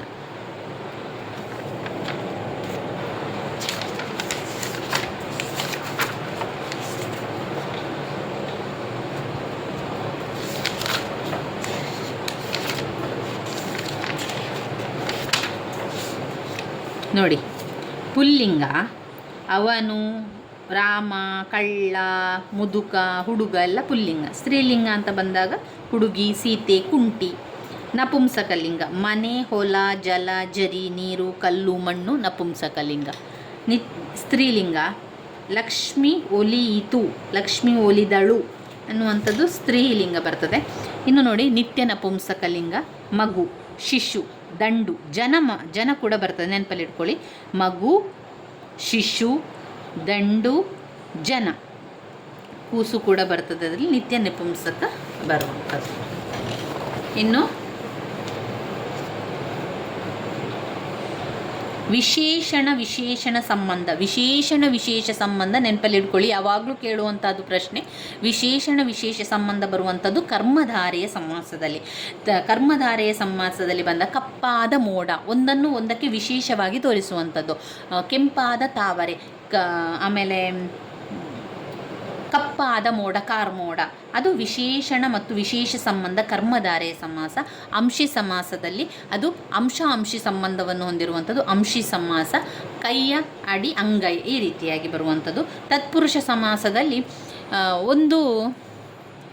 ಒಂದು ಅಕ್ಷರದಲ್ಲಿ ಬದಲಾವಣೆಗಳಾಗಿ ಮಳೆ ಪ್ಲಸ್ ಗಾಲ, ಮಳೆಗಾಲ ಆಮೇಲೆ ಅರಸನ ಮನೆ ಅರಮನೆ, ಈ ರೀತಿಯಾಗಿ ಬರುವಂಥದ್ದು ನಾನು ನಿಮಗೆ ಈಗಾಗಲೇ ತೋರಿಸಿದ್ದೇನೆ. ಅಂದರೆ ಮತ್ತೊಮ್ಮೆ ನಿಮಗೆ ಅದನ್ನು ತೋರಿಸ್ತೇನೆ ಯಾವ ರೀತಿ ಸಮಾಸಗಳು ಬರ್ತದೆ. ತತ್ಪುರುಷ ಸಮಾಸದಲ್ಲಿ ನೋಡಿ, ಹೊಟ್ಟೆಯಲ್ಲಿ ಕಿಚ್ಚು, ಹೊಟ್ಟೆ ಕಿಚ್ಚು, ಗುರುವಿನ ಮನೆ ಗುರುಮನೆ, ಒಂದು ಅಕ್ಷರ ಬದಲಾವಣೆಗಳಾಗಿ ಆಗಿ ಹೋಗುವಂಥದ್ದು. ಇನ್ನು ಕರ್ಮಧಾರಯ ಸಮಾಸ ವಿಶೇಷ ವಿಶೇಷಣ ಸಂಬಂಧ, ಕಪ್ಪಾದ ಮೋಡ ಕಾರ್ಮೋಡ, ಹಿರಿದಾದ ಮರ ಹೆಮ್ಮರ. ಅಂಶಿ ಸಮಾಸ ತುದಿ ಮೂಗು, ಕೈಯ ಅಡಿ ಅಂಗೈ. ಇನ್ನು ದ್ವಿಗು ಸಮಾಸ ಬಂದಾಗ ಅಂಕಿಗಳೆಲ್ಲ ಬರ್ತದೆ ದ್ವಿಗು ಸಮಾಸದಲ್ಲಿ. ದ್ವಂದ್ವ ಸಮಾಸದಲ್ಲಿ ಎರಡು ಸಂಬಂಧಗಳು ವಿಶೇಷವಾಗಿ ಬರುವಂಥದ್ದು. ತಂದೆಯೂ ತಾಯಿಯೂ, ತಂದೆ ತಾಯಿಯೂ ಅಂತ ಬಂದಾಗ ಅದು ದ್ವಂದ್ವ ಸಮಾಸ. ಬಹುರ್ವೀರಿ ಸಮಾಸದಲ್ಲಿ ಎರಡಕ್ಕಿಂತ ಹೆಚ್ಚು ಪದಗಳು ಸೇರಿ ಸಮಾಸ ಆದಾಗ ಬಹುರ್ವೀರಿ ಸಮಾಸ. ಕ್ರಿಯಾ ಸಮಾಸ ಎನ್ನುವಂಥದ್ದು ಮೈಯನ್ನು ತಡವಿ, ಕೈಯನ್ನು ಮುಗಿ, ಒಂದು ಕ್ರಿಯೆ ಬರ್ತದೆ ಅಲ್ಲಿ. ಗಮಕ ಸಮಾಸ ಕೇಶಿರಾಜನ ಪ್ರಕಾರ ಗಮಕ ಸಮಾಸ ಎನ್ನುವುದು ಕನ್ನಡದ ಅಸಾಧಾರಣ ಲಕ್ಷಣಗಳಲ್ಲಿ ಇರುವಂಥ ಒಂದು ಸಮಾಸ. ಇದು ನಾಮಪದ ಮತ್ತು ಸರ್ವನಾಮ ಸೇರಿ ಆಗುವಂಥದ್ದು. ಅವನು ಹುಡುಗ, ಆ ಹುಡುಗ, ಅದು ಹಸು, ಆ ಹಸು ಎನ್ನುವಂಥದ್ದು ಗಮಕ ಸಮಾಸದಲ್ಲಿ ಬರುವಂಥದ್ದು. ಅದು ಸಮಾಸದ ಬಗ್ಗೆ. ಇನ್ನು ಸಂಪ್ರಧಾನ ಕಾರಕಾರ್ಥದಲ್ಲಿ ಬಳಕೆಯಾಗುವಂಥ ವಿಭಕ್ತಿ ಪ್ರತ್ಯಯ. ನಾನು ಈಗಾಗಲೇ ತಿಳಿಸಿರುವಂತೆ ವಿಭಕ್ತಿ ಪ್ರತ್ಯಯವನ್ನು ಕೂಡ ಓದ್ಕೊಳ್ಬೇಕು ನಾವು. ವಿಭಕ್ತಿ ಪ್ರತ್ಯಯದಲ್ಲಿ ನಮಗೆ ಯಾವುದು ಗೊತ್ತಿರಬೇಕು? ಪ್ರಥಮ, ದ್ವಿತೀಯ, ತೃತೀಯ, ಚತುರ್ಥಿ, ಪಂಚಮಿ, ಷಷ್ಠಿ, ಸಪ್ತಮಿ, ಸಂಬೋಧನ. ಪ್ರಥಮ ಉ, ದ್ವಿತೀಯ ಅನ್ನು, ತೃತೀಯ ಇಂದ, ಚತುರ್ಥಿ ಗೇಕೆ, ಪಂಚಮಿ ದೆಸೆಯಿಂದ, ಷಷ್ಠಿ ಆ, ಸಪ್ತಮಿ ಅಲ್ಲಿ, ಸಂಬೋಧನೆ ಏ ಆ ಎನ್ನುವಂಥ ವಿಷಯ ಬರ್ತದೆ. ಇನ್ನು ಅದರಲ್ಲಿ ನಾವು ನೋಡೋದಾದರೆ ಹಳೆಗನ್ನಡ ಅಕ್ಷರಗಳನ್ನು ಕೂಡ ನೋಡ್ಕೊಳ್ಬೇಕು. ಆಮೇಲೆ ಕಾರಕಾರ್ಥಗಳು ಷಷ್ಠಿ ವಿಭಕ್ತಿ ಪ್ರತ್ಯಯ ಕಾರಕಾರ್ಥದಲ್ಲಿ ಬರುವುದಿಲ್ಲ. ಇನ್ನು ಕರ್ತೃಕಾರಕ, ಕರ್ಮಕಾರಕ, ಕರಣ, ಸಂಪ್ರಧಾನ, ಆಪಾದನ, ಸಂಬಂಧ, ಅಧಿಕರಣಕಾರಕ, ಸಂಬೋಧನ ಎನ್ನುವಂಥದ್ದು ಬರುವಂಥದ್ದು. ನಾನು ನಿಮಗೆ ಒಮ್ಮೆ ಆ ವಿಚಾರವನ್ನು ತೋರಿಸ್ತೇನೆ. ಎಲ್ಲಿದೆ ಅದು? ನಮ್ಮ ನೋಡಿ, ವಿಭಕ್ತಿ ಪ್ರತ್ಯಯ ಇದು ಹಳೆಗನ್ನಡ ಕೂಡ ಕೇಳ್ತಾರೆ ಸ್ನೇಹಿತರೆ. ಇಲ್ಲಿ ಪ್ರಥಮ ಉ ಅನ್ನು ಮ, ದ್ವಿತೀಯ ಅಂ ಆ, ತೃತೀಯ ಇಂದ ಇಂ, ಚತುರ್ಥಿ ಗೆ ಕೆ, ದೆಸೆಯಿಂದ ಪಂಚಮಿ ಅತ್ತಣಿಂ, ಷಷ್ಠಿ ಆ, ಸಪ್ತಮಿ ಅಲ್ಲಿ ಓಳ್ ಎನ್ನುವಂಥದ್ದು ಬರುವಂಥದ್ದು. ಕಾರಕಾರ್ಥಗಳನ್ನು ನೋಡಿ. ಕರ್ತೃಕಾರಕ, ಕರ್ಮಕಾರಕ, ಕರಣ, ಸಂಪ್ರಧಾನ, ಆಪಾದನ, ಸಂಬಂಧ, ಅಧಿಕರಣಕಾರಕ, ಸಂಬೋಧನ. ಷಷ್ಠಿ ವಿಭಕ್ತಿ ಕಾರಕಾರ್ಥದಲ್ಲಿ ಸೇರಿಲ್ಲ ಎನ್ನುವಂಥದ್ದು ಗೊತ್ತಿರಲಿ. 6 ವಿಭಕ್ತಿ ಕಾರಕಾರ್ಥಗಳು ಹೊಂದಿರುವಂಥದ್ದು. ಇನ್ನು ಅಕರ್ಮಕ ಧಾತುವಿನ ಉದಾಹರಣೆ. ಅಕರ್ಮಕ ಎನ್ನುವಂಥದ್ದು ಅದಕ್ಕೆ ಯಾವುದೇ ರೀತಿ ಪ್ರಶ್ನೆಯನ್ನು ಹಾಕ್ಲಿಕ್ಕೆ ಆಗುವುದಿಲ್ಲ ನಮಗೆ. ಓಡು, ಏನನ್ನು ಓಡು ಅಂತ ಆಗ್ತದಾ? ಹಾರು, ಏನನ್ನು ಹಾರು ಅಂತ ಆಗ್ತದ? ಇಲ್ಲ. ಆ ರೀತಿಯ ಪದಗಳು ಅಕರ್ಮಕ ಧಾತು. ಇನ್ನೊಂದು ಸಕರ್ಮಕ ಧಾತು. ಸಕರ್ಮಕ ಧಾತುಗೆ ಪ್ರಶ್ನೆಗಳನ್ನು ಹಾಕ್ಲಿಕ್ಕಾಗ್ತದೆ. ತಿನ್ನು, ಏನನ್ನು ತಿನ್ನು. ಓದು, ಏನನ್ನು ಓದು. ಬರೆ, ಏನನ್ನು ಬರೆ. ಇದಕ್ಕೆ ಪ್ರಶ್ನೆಗಳನ್ನು ಹಾಕ್ಲಿಕ್ಕಾಗ್ತದೆ. ಅಂತಹ ಅಕ್ಷರಗಳು ಸಕರ್ಮಕ. ಉಳಿದು ಪ್ರಶ್ನೆಯನ್ನು ಹಾಕ್ಲಿಕ್ಕೆ ಆಗದಿರುವಂಥದ್ದು ಅಕರ್ಮಕ. ಅಕರ್ಮಕ ಧಾತುವಿಗೆ ಉದಾಹರಣೆ ಓಡು. ಚೆನ್ನಾಗಿ ಎಂಬ ಪದದ ಅವ್ಯಯವಿದೆ ಯಾವುದು? ಚೆನ್ನಾಗಿ ಎನ್ನುವಂಥದ್ದು ಸಾಮಾನ್ಯ ಅವ್ಯಯವಾಗಿ ಬರುವಂಥದ್ದು. ಚೆನ್ನಾಗಿ, ಇನ್ನು ಸಾಮಾನ್ಯದಲ್ಲಿ ಬರುವಂಥದ್ದು ಚೆನ್ನಾಗಿ. ಭಾವಸೂಚಕ ಭಾವನೆಗಳಿಗಿರುವಂಥದ್ದು. ಕ್ರಿಯಾರ್ಥಕ ಕ್ರಿಯಾಪದ. ಇನ್ನು ಅನುಕರಣೆ ಅಂದರೆ ಅನುಕರಣೆ ಮಾಡುವಂಥದ್ದು. ಅದು ಎರಡಕ್ಕೂ ಅರ್ಥ ಇರುವುದಿಲ್ಲ. ಚರಚರ ಮಿರ ಅದು ಅನುಕರಣ ಅವ್ಯಯದಲ್ಲಿ ಬರ್ತದೆ. ಭಾವನೆಯನ್ನು ಹೇಳುವಂಥದ್ದು. ಒಂದು ಬಿಳಿಯಾದ ಕೊಡೆ ಬಿಳಿಯಾಗಿದೆ ಎನ್ನುವಂಥ ಭಾವನೆಯನ್ನು ಸೂಚಿಸುವಂಥದ್ದು. ಆಮೇಲೆ ಮೋಡ ಕಪ್ಪಾಗಿದೆ, ಅದು ಭಾವನೆಯನ್ನು ಸೂಚಿಸುವಂಥದ್ದಾಗಿರ್ತದೆ. ಇವಿಷ್ಟು ನಮ್ಮ 2022ರ ಟೆಟ್ ಪೇಪರ್ 2 ಕನ್ನಡ ಹಳೆಯ ಪ್ರಶ್ನೆ ಪತ್ರಿಕೆಯ ವಿಶ್ಲೇಷಣೆಯನ್ನು ಮಾಡಿಕೊಂಡಿದ್ದೇವೆ. ಇನ್ನು ಮುಂದಿನ ಒಂದು ವಿಚಾರದಲ್ಲಿ ನಾವು 2023ರ ಒಂದು ಪ್ರಶ್ನೆ ಪತ್ರಿಕೆಯನ್ನು ಕೂಡ ನೋಡಿಕೊಳ್ಳುವ. ನಮಸ್ತೆ ಸ್ನೇಹಿತರೆ, ಇದು 2023ರ ಕನ್ನಡ ಟೆಟ್ TET ಕನ್ನಡ 2023ರ ಹಳೆಯ ಪ್ರಶ್ನೆ ಪತ್ರಿಕೆ ಕನ್ನಡದ ಸಂಪೂರ್ಣ ವಿವರಣೆಯನ್ನು ತಿಳಿತಾ ಹೋಗುವ. ಮೊದಲಿಗೆ ಗದ್ಯ ಭಾಗ 1ರಿಂದ 8 ಪ್ರಶ್ನೆಗಳು ಗದ್ಯ ಭಾಗದಲ್ಲಿ ಇರುವಂತಹ ಪ್ರಶ್ನೆಗಳಾಗಿದೆ. ಇದರಲ್ಲಿ ನೀವು ಗದ್ಯವನ್ನು ಓದ್ಕೊಂಡು ನಂತರ ಉತ್ತರವನ್ನು ಬರಿಬೇಕಾಗಿರುವಂಥದ್ದು. ಇದರಲ್ಲಿ ಗದ್ಯದಲ್ಲಿ ಬಂದಿರುವಂಥದ್ದನ್ನು ನಾನು ಓದ್ತಾ ಹೋಗ್ತೇನೆ, ನಂತರ ಪ್ರಶ್ನೆಗಳಿಗೆ ಉತ್ತರವನ್ನು ಹೇಳ್ತಾ ಹೋಗುವ. ಚಂಪು ಎಂಬುದು ಒಂದು ವಿಶಿಷ್ಟವಾದ ಕಾವ್ಯ ಪ್ರಕಾರ. ಚಂಪುವಿನಲ್ಲಿ ಗದ್ಯ ಪದ್ಯಗಳೆರಡೂ ಬಳಕೆಯಾಗಿರುತ್ತದೆ. ಆದ್ದರಿಂದಲೇ ಇದನ್ನು ಮಿಶ್ರ ಕಾವ್ಯ ಎಂದು ಕರೆಯುವರು. ಇದರಲ್ಲಿ ಅನೇಕ ಬಗೆಯ ಪದ್ಯ ಜಾತಿಗಳು ಬಳಕೆಯಾಗಿರುತ್ತದೆ. ಮುಖ್ಯವಾಗಿ 6 ಪದ್ಯ ಜಾತಿಗಳು ಹೆಚ್ಚಾಗಿ ಬಳಕೆಯಾಗಿದ್ದು ಇದನ್ನು ಖ್ಯಾತ ಕರ್ನಾಟಕಗಳೆಂದು ಕರೆಯುತ್ತಾರೆ. ಅವುಗಳೆಂದರೆ ಚಂಪಕಮಾಲೆ, ಉತ್ಪಲಮಾಲೆ, ಮತ್ತೆ ಭವಿ ಕ್ರೀಡಿತ, ಶಾರ್ದೂಲ ವಿಕ್ರೀಡಿತ, ಸ್ರಗ್ಧರೆ ಮತ್ತು ಮಹಾಸ್ರಗ್ಧರೆ ಇವು ಸಂಸ್ಕೃತ ವೃತ್ತಗಳು. ಇವಲ್ಲದೆ ಚಂಪೂ ಕಾವ್ಯಗಳಲ್ಲಿ ಕನ್ನಡ ಪದ್ಯ ಜಾತಿಗಳಾದ ತ್ರಿಪದಿ, ಅಕ್ಕರ ಮತ್ತು ರಗಳೆಗಳು ಬಳಕೆಯಾಗಿವೆ. ಕಂದದ ಬಳಕೆಯನ್ನು ವಿಶೇಷವಾಗಿ ಚಂಪೂ ಕಾವ್ಯಗಳಲ್ಲಿ ಕಾಣಬಹುದು. ಚಂಪುವಿನಲ್ಲಿ ಗದ್ಯವು ಸಾಧಾರಣ ವಿಷಯ ನಿರೂಪಣೆಗೂ ಅಥವಾ ಏನಾದರೂ ವಿವರಣೆ ನೀಡಲು ಬಳಕೆಯಾಗಿರುತ್ತದೆ. ಚಂಪೂ ಕೃತಿಗಳು ದೀರ್ಘವಾದ ಕಾವ್ಯಗಳೇ ಸರಿ, ವಿಸ್ತಾರವಾದ ಕಥೆಯನ್ನು ಇನ್ನೂ ಒಳಗೊಂಡಿರುತ್ತದೆ. ಕಥೆಯ ಬೇರೆ ಬೇರೆ ಘಟ್ಟಗಳಿಗೆ ಅನುಗುಣವಾಗಿ ಲಂಬ, ಸಂಧಿ, ಆಶ್ವಾಸಗಳೆಂದು ವಿಭಾಗಗಳಾಗಿ ವಿಂಗಡಿಸಿರುವುದು ಕಾಣಬರ್ತದೆ.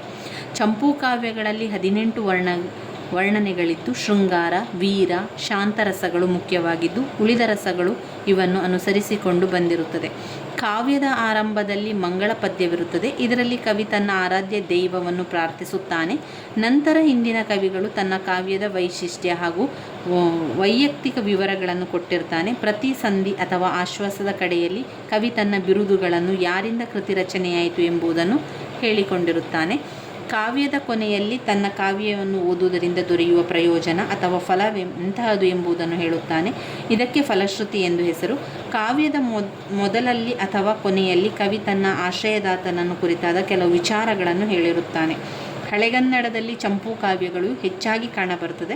ಪಂಪನ ವಿಕ್ರಮಾರ್ಜುನ ವಿಜಯ, ಆದಿಪುರಾಣ, ರನ್ನನ ಗದಾಯುದ್ಧ ಮೊದಲಾದವು ಚಂಪೂ ಕಾವ್ಯಗಳಿಗೆ ಉದಾಹರಣೆ. ಚಂಪೂ ರೂಪವು ಪಂಪಯುಗದಲ್ಲಿ ಅಂದರೆ 10 ರಿಂದ 12ನೇ ಶತಮಾನದವರೆಗಿನ ಅವಧಿಯಲ್ಲಿ ಹೆಚ್ಚು ಜನಪ್ರಿಯವಾಗಿದೆ. ಅನಂತರದ ಶತಮಾನಗಳಲ್ಲಿ ಅನೇಕ ಚಂಪೂ ಕಾವ್ಯಗಳು ರಚಿತವಾಗಿದ್ದು ಕಂದ, ವೃತ್ತಗಳ ಬಳಕೆಯೊಂದಿಗೆ ದೇಸಿ ಛಂದಸ್ಸಿನ ಪ್ರಕಾರಗಳಾದ ರಗಳೆ, ಅಕ್ಕರ, ತ್ರಿಪದಿಯ ಬಳಕೆ ಸಹ ಸೇರಿ ಚಂಪೂ ಹೊಸ ಸ್ವರೂಪವನ್ನು ಪಡೆಯಿತು. ಆದ್ದರಿಂದಲೇ ಈ ಯುಗದ ಚಂಪೂ ಕನ್ನಡ ಚಂಪೂವಾಯಿತು ಎನ್ನಬಹುದು. ಚಂಪೂ ಕಾವ್ಯ ಪ್ರಕಾರವನ್ನು ಹೀಗೂ ಕರೆಯುವರು. ಚಂಪೂ ಕಾವ್ಯವನ್ನು ಮಿಶ್ರ ಕಾವ್ಯ ಅಂತ ಕರೀತಾರೆ. ಇದು ಆರಂಭದಲ್ಲಿದೆ ನೋಡಿ, ಚಂಪೂ ಕಾವ್ಯ ಮಿಶ್ರ ಕಾವ್ಯ ಅಂತ ಕರೆಯುವಂಥದ್ದು. ಚಂಪಕಮಾಲೆ ಎಂಬುದು ಈ ಪದ್ಯ ಜಾತಿಗೆ ಸೇರಿದೆ. ಚಂಪಕಮಾಲೆ ಅಂದರೆ ಏನು? ಚಂಪಕಮಾಲೆಯು ನೋಡಿ ಖ್ಯಾತ ಕರ್ನಾಟಕಗಳೆಂದು ಕರೆಯುತ್ತಾರೆ. ಅವುಗಳೆಂದರೆ ಚಂಪಕಮಾಲೆ, ಉತ್ಪಲಮಾಲೆ, ಮತ್ತೆ ವಿಕ್ರೀಡಿತ. ಅಂದರೆ ಪ್ರಶ್ನೆ 2, ಚಂಪಕಮಾಲೆ ಎಂಬುದು ಯಾವ ಪದ್ಯ ಜಾತಿಗೆ ಸೇರಿದೆ? ಅದು ಖ್ಯಾತ ಕರ್ನಾಟಕ ವೃತ್ತ. ಚಂಪೂ ಕಾವ್ಯಗಳಲ್ಲಿ ವಿಶೇಷವಾಗಿ ಬಳಕೆಯಾಗಿರುವ ಛಂದಸ್ಸು ಯಾವುದು? ಕಂದ. ಲಂಬ, ಸಂಧಿ, ಆಶ್ವಾಸಗಳೆಂದು ವಿಭಾಗವಾಗಿರುವ ವಿಂಗಡಿಸಿರುವುದು ಕಥೆಯ ಬೇರೆ ಬೇರೆ ಘಟ್ಟಗಳಿಗೆ ಅನುಗುಣವಾಗಿ. ಈ ಲೇಖನವು ಹೇಳುವಂತೆ ಕಾವ್ಯವನ್ನು ಓದುವುದರಿಂದ ದೊರೆಯುವ ಪ್ರಯೋಜನ, ಫಲಶ್ರುತಿ. ಚಂಪೂ ಕಾವ್ಯಗಳ ವರ್ಣನೆಯಲ್ಲಿ ಮುಖ್ಯವಾಗಿರುವ ರಸಗಳು ಶೃಂಗಾರ, ವೀರ, ಶಾಂತ. ಅಲ್ಲಿ ಒಂದಾದರ ನಂತರ ಒಂದು ಸಾಲುಗಳಲ್ಲಿ ಪ್ರಶ್ನೆ ಮತ್ತು ಉತ್ತರ ಜೊತೆಯಾಗಿ ಇರ್ತದೆ ಸ್ನೇಹಿತರೆ. ನಾವು ಸುಲಭದಲ್ಲಿ ಗುರುತನ್ನು ಹಾಕ್ಕೊಳ್ಬೋದು. ಚಂಪೂ ರೂಪವು ಹೆಚ್ಚು ಜನಪ್ರಿಯವಾಗಿರುವ ಯುಗ ಪಂಪಯುಗ. ಇನ್ನು ಬಿರುದು, ಕವಿ ತನ್ನ ಬಿರುದುಗಳನ್ನು ಯಾರಿಂದ ಕೃತಿ ರಚನೆಯಾಯಿತು ಎಂದು ಹೇಳಿಕೊಂಡಿರುವುದು ಪ್ರತಿ ಸಂಧಿ ಅಥವಾ ಆಶ್ವಾಸದ ಕಡೆಯಲ್ಲಿ. ಇನ್ನು ಬರುವಂಥದ್ದು ಪದ್ಯಭಾಗ. ಪದ್ಯಭಾಗದಲ್ಲಿ 9 ರಿಂದ 15 ಪ್ರಶ್ನೆಗಳು ಪದ್ಯ ಇರ್ತದೆ. ನಂತರ ಬೋಧನಾಶಾಸ್ತ್ರ, ವ್ಯಾಕರಣಗಳ ಭಾಗಗಳು ಇರುವಂಥದ್ದು. ಮೊದಲಿಗೆ ಪದ್ಯ ನೋಡ್ಕೊಳ್ಳುವ. ಬಚ್ಚಿಟ್ಟುಕೊಂಡು ಬದುಕುವುದು ನನಗಿಷ್ಟವಿಲ್ಲ. ಇಲ್ಲಿ ಆರಂಭದಲ್ಲಿ ಪ್ರಶ್ನೆ ಇದೆ ನೋಡಿ, ಕವಿ ಹೀಗೆ ಬದುಕುವುದು ಇಷ್ಟ ಇಲ್ಲ. ಹೇಗೆ?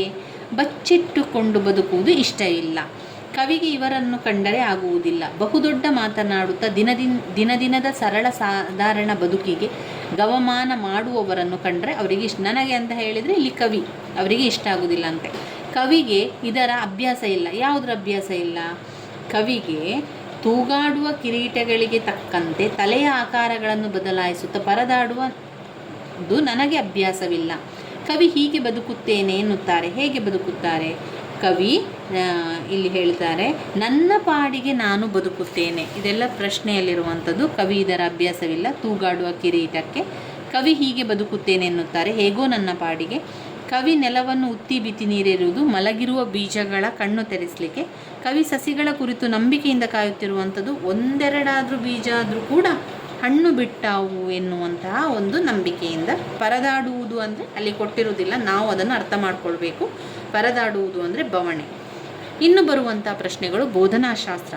ಉತ್ತಮ ಆಲಿಸುವಿಕೆಯ ಲಕ್ಷಣ ಇದಾಗಿದೆ. ಮೇಲರಿಮೆ ಅಥವಾ ಕೀಳರಿಮೆಯಿಂದ ಕೇಳುವುದು, ಉತ್ತಮ ಭಾಷಾ ಸಾಮರ್ಥ್ಯದೊಂದಿಗೆ ಆಲಿಸುವುದು, ಆಲಿಸುವಿಕೆಯಲ್ಲಿ ಹಿಮ್ಮರಳುವಿಕೆ ಇರುವುದು, ಹೇಳುವ ವ್ಯಕ್ತಿಯ ಕುರಿತು ಪೂರ್ವಗ್ರಹಣ ಭಾವನೆ ಇರುವಂಥದ್ದು. ಇದರಲ್ಲಿ 3 ಉತ್ತರಗಳು ಆಲಿಸುವಿಕೆಯ ಲಕ್ಷಣಗಳಾಗಿಲ್ಲ. ಅದು ಮೇಲರಿಮೆ ಕೀಳರಿಮೆಯಿಂದ ಕೇಳುವುದು, ಆಲಿಸುವಿಕೆಯಲ್ಲಿ ಹಿಮ್ಮರಳುವಿಕೆ ಇರುವುದು, ಹೇಳುವ ವ್ಯಕ್ತಿಯ ಕುರಿತು ಪೂರ್ವಗ್ರಹ, ಇದೆಲ್ಲ ಕೂಡ ಅದರ ಲಕ್ಷಣಗಳ ವಿರುದ್ಧವಾಗಿದೆ.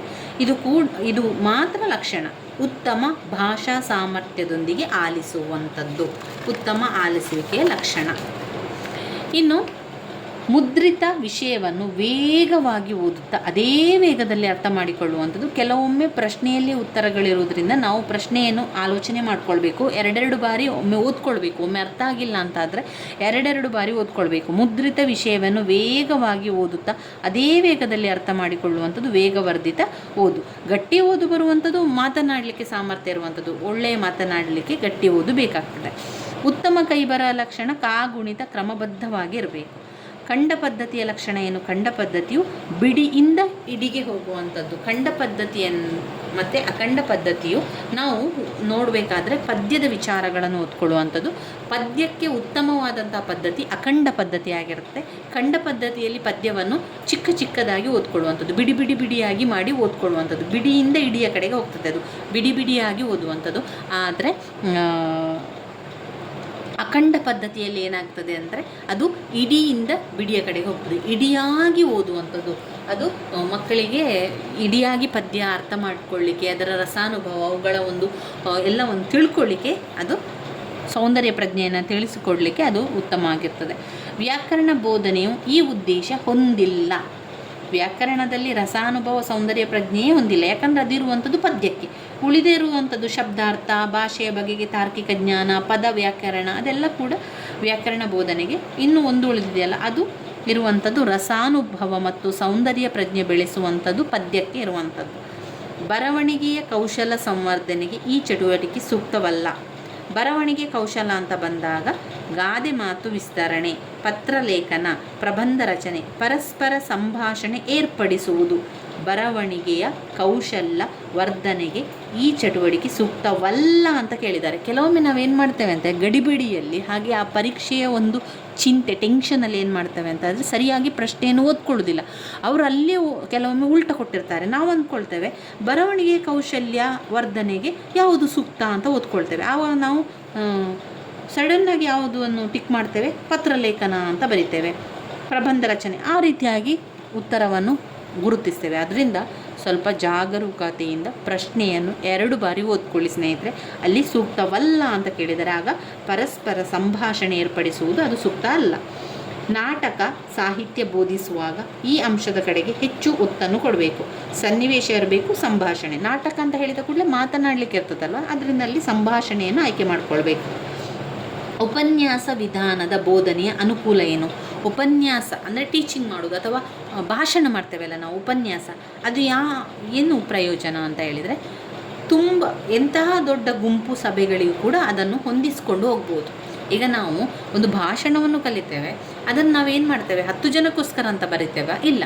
ಅಥವಾ 1000 ಜನಕ್ಕಂತ ಬರಿತೇವೆ? ಎಷ್ಟು ಜನ ಇದ್ದರೂ ಕೂಡ ನಾವು ಭಾಷಣ ಮಾಡುವಂಥದ್ದು ಅದೇ ರೀತಿಯಾಗಿ, ಅದನ್ನು ಯಾವ ರೀತಿಯಲ್ಲಿ ಬದಲಾಯಿಸಲಿಕ್ಕಿಲ್ಲ. ಆದ್ದರಿಂದ ಉಪನ್ಯಾಸ ವಿಧಾನ ಎಷ್ಟು ದೊಡ್ಡ ಗುಂಪು ಸಭೆಗಳಿಗೂ ಕೂಡ ಇದನ್ನು ಹೊಂದಿಸಿಕೊಂಡು ಹೋಗ್ಬೋದು.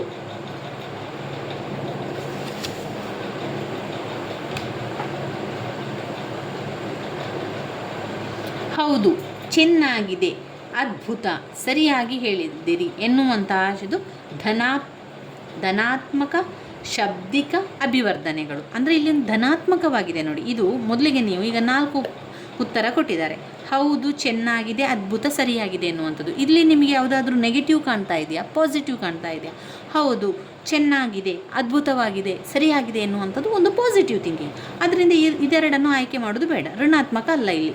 ಋಣಾತ್ಮಕ ಅಲ್ಲ ಅಂತಾದ ಮೇಲೆ ಒಂದು ಧನಾತ್ಮಕ ಶಾಬ್ದಿಕ ಮತ್ತೊಂದು ಧನಾತ್ಮಕ ಅಶಾಬ್ದಿಕ ಅಂತ ಇದೆ. ಇಲ್ಲಿ ನೀವು ಅರ್ಥ ಮಾಡ್ಕೊಳ್ಳಿ, ಒಂದು ಶಬ್ದ ಬರುವಂಥದ್ದು, ಇನ್ನೊಂದು ಅಶಾಬ್ದಿಕ. ಅಶಾಬ್ದಿಕ ಅಂದರೆ ಶಬ್ದ ಇಲ್ಲದಂಥದ್ದು. ಇಲ್ಲಿ ನಿಮಗೆ ಶಬ್ದ ಬರ್ತಾ ಇದೆ, ಹೌದು, ಚೆನ್ನಾಗಿದೆ, ಅದ್ಭುತ, ಸರಿಯಾಗಿ ಹೇಳಿದೆ ಎನ್ನುವಂಥದ್ದು ಧನಾತ್ಮಕ ಶಾಬ್ದಿಕ ಅಭಿವರ್ಧನೆಗಳು. 25ನೇದು, ಘಟಕ ಯೋಜನೆಯ ಆಧಾರದಲ್ಲಿ ಅಧ್ಯಾಪಕರು ಉಪಘಟಕಗಳನ್ನು ವಿಶ್ಲೇಷಿಸಿ ಬೋಧಿಸಿದ ನಂತರ ವಿದ್ಯಾರ್ಥಿಗಳ ಕಲಿಕೆಯ ಸಾಮರ್ಥ್ಯವನ್ನು ಬೆಲೆ ಕಟ್ಟಲು ಕೈಗೊಳ್ಳುವಂತಹ ಪರೀಕ್ಷೆ. ಇಲ್ಲಿ ನಾವು 4 ಪರೀಕ್ಷೆ ಇದೆ: ನೈದಾನಿಕ ಪರೀಕ್ಷೆ, ಘಟಕ ಪರೀಕ್ಷೆ, ಸಾಫಲ್ಯ ಪರೀಕ್ಷೆ, ವಾರ್ಷಿಕ ಪರೀಕ್ಷೆ. ನಾವು ಅವ್ರ ಪ್ರಶ್ನೆಯಲ್ಲೇ ಉತ್ತರ ಇದೆ ನೋಡಿ. ಘಟಕ ಯೋಜನೆಯ ಆಧಾರದಲ್ಲಿ ಮಕ್ಕಳು ಅಧ್ಯಾಪಕರು ಏನು ಮಾಡ್ತಾರೆ, ಉಪಘಟಕಗಳನ್ನು ವಿಶ್ಲೇಷಿಸಿ ಬೋಧಿಸ್ತಾರೆ. ನಂತರ ಮಕ್ಕಳ ಕಲಿಕೆಯ ಸಾಮರ್ಥ್ಯವನ್ನು ತಿಳ್ಕೊಳ್ಬೇಕು ಅಂತಾದರೆ ಘಟಕ ಪರೀಕ್ಷೆಯನ್ನೇ ಮಾಡಬೇಕಷ್ಟೆ. ನೈದಾನಿಕ ಪರೀಕ್ಷೆ ಬರೆಯುವಂಥದ್ದು ಮಕ್ಕಳ ಸಮಸ್ಯೆಗಳಿದ್ದಾಗ ನೈದಾನಿಕ ಪರೀಕ್ಷೆ, ತುರ್ತು ಪರಿಸ್ಥಿತಿ ಇದ್ದಾಗ ಕ್ರಿಯಾ ಸಂಶೋಧನೆ, ಇನ್ನು ಅವರಿಗೆ ಅವರನ್ನು ಯಾವ ರೀತಿ ಅವರು ಕಲ್ತಿದ್ದಾರೆ ಅಂತ ತಿಳ್ಕೊಳ್ಳುವಂಥದ್ದು ಘಟಕ ಪರೀಕ್ಷೆಯಿಂದಲೇ. ಅದು ನಿರಂತರವಾಗಿ ಆಗ್ತಾ ಇರಬೇಕಾಗಿರುವಂಥದ್ದು. ಕಡುವೆಳ್ಪು, ಕಡು ಪ್ಲಸ್ ಬೆಳ್ಪು, ಕಡುಬೆಳ್ಪು ಎನ್ನುವಂಥದ್ದು ನೀವು ನೋಡ್ಕೊಳ್ಬೇಕದ್ರಲ್ಲಿ. ಶಾ ಬಂದಿದ್ರೆ ಜಶ್ವಸಂಧಿ, ಆಗಮ ಅಂದರೆ ವಕಾರಾಗಮನ ಅಥವಾ ಯಕಾರಾಗಮ, ಲೋಪಸ್ ಅಂದರೆ ಲೋಪವಾಗುವಂಥದ್ದು. ಇದು ಯಾವುದು ಅಲ್ಲಂತಾಗ ಆದೇಶ ಸಂಧಿ. ಆದೇಶ ಸಂಧಿಯಲ್ಲಿ ಕಚಟ ತಪಗಳಿಗೆ ಗಜಡ ದಪಗಳು ಆದೇಶವಾಗಿ ಬರುವಂಥದ್ದು. ಅದನ್ನು ನೋಡಿಕೊಂಡು ನಾವು ಸಂಧಿಗಳನ್ನು ನೋಡ್ಕೊಳ್ಬೇಕಾಗ್ತದೆ. ಇನ್ನು ಲಿಪಿಯಲ್ಲಿ ಅಲ್ಲಿ ಅಂತ ಬರ್ತದೆ. ಅಲ್ಲಿ ಅಂತ ಹೇಳಿದ್ರೆ ವಿಭಕ್ತಿಕಾರಕ. ನಾವು ಕಳೆದ ಒಂದು ವರ್ಷದ ಪ್ರಶ್ನೆ ಪತ್ರಿಕೆಯಲ್ಲಿ ನಾವು ಅದನ್ನು ಓದ್ಕೊಂಡಿದ್ದೇವೆ. ವಿಭಕ್ತಿಕಾರಕಗಳು ಅಲ್ಲಿ ಅಂತ ಬರುವಂಥದ್ದು ಸಪ್ತಮಿ ವಿಭಕ್ತಿ ಪ್ರತ್ಯಯ. ಕಾರಕಾರ್ಥಕವನ್ನು ನೋಡಿದರೆ ಅದು ಅಧಿಕರಣ ಕಾರಕ ಬರ್ತದೆ. ಇಲ್ಲಿ ಷಷ್ಠಿ ಮಾತ್ರ ಕಾರಕಾರ್ಥಕ್ಕೆ ಸೇರಿಲ್ಲ, ಉಳಿದಿರುವಂಥದ್ದೆಲ್ಲ ಕಾರಕಾರ್ಥದಲ್ಲಿ ಕೂಡ ಇದೆ. ಮನುಷ್ಯ ಎನ್ನುವಂಥದ್ದು ಅಂಕಿತ ನಾಮ, ಅನ್ವರ್ಥ ನಾಮ, ಭಾವನಾಮ, ರೂಢನಾಮ. ರೂಢಿಯಿಂದ ಬರುವಂಥದ್ದು ಮನುಷ್ಯ, ರೂಢಿಯಿಂದ ಬಂದಂಥದ್ದು ಮನುಷ್ಯ. ಇನ್ನು ಬೇರೆ ಯಾವುದೆಲ್ಲ ಹಾಕ್ಬೋದು ರೂಢನಾಮಕ್ಕೆ? ಮನುಷ್ಯ, ಹುಡುಗ, ಹುಡುಗಿ, ಆಮೇಲೆ ಇದೆಲ್ಲ ರೂಢಿಯಿಂದ ಬರುವಂಥ ಪದಗಳು. ಅನ್ವರ್ಥನಾಮ ಎನ್ನುವಂಥದ್ದು ಒಂದಕ್ಕೆ ಅನ್ವರ್ತಿಸುವುದು. ಕುಂಟ, ಕುರುಡ, ಕಿವುಡ, ವಿದ್ವಾಂಸ, ವ್ಯಾಪಾರಿ, ಶಿಕ್ಷಕ. ಅನ್ವರ್ಥನಾಮ. ಅಂಕಿತನಾಮ ಹೆಸರುಗಳು. ಭಾವನಾಮ ಭಾವನೆಯಿಂದ ಸೂಚಿಸುವಂಥದ್ದು. ಕಪ್ಪಾದ ಮೋಡ, ಬಿಳಿಯಾದ ಕೊಡೆ. ರೂಢನಾಮ ರೂಢಿಯಿಂದ ಬಂದಿರುವಂಥದ್ದು. ಇದು ಮನುಷ್ಯ. ಆಮೇಲೆ ಬೇರೆಲ್ಲ ತುಂಬಾ ಬರ್ತದೆ ಅದರಲ್ಲಿ. ರೂಢನಾಮದಲ್ಲಿ ನಾವು ನೋಡಿದರೆ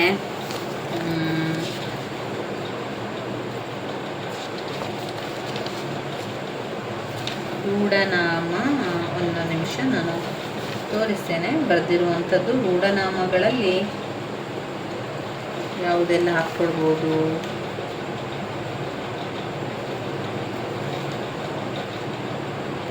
ರೂಢಿಯಿಂದ ಬಂದಿರ್ತದೆ ಅದು, ಅದರಿಂದ ನಾವು ಅದಕ್ಕೆ ರೂಢನಾಮ ಅಂತ ಹಾಕುವಂಥದ್ದು.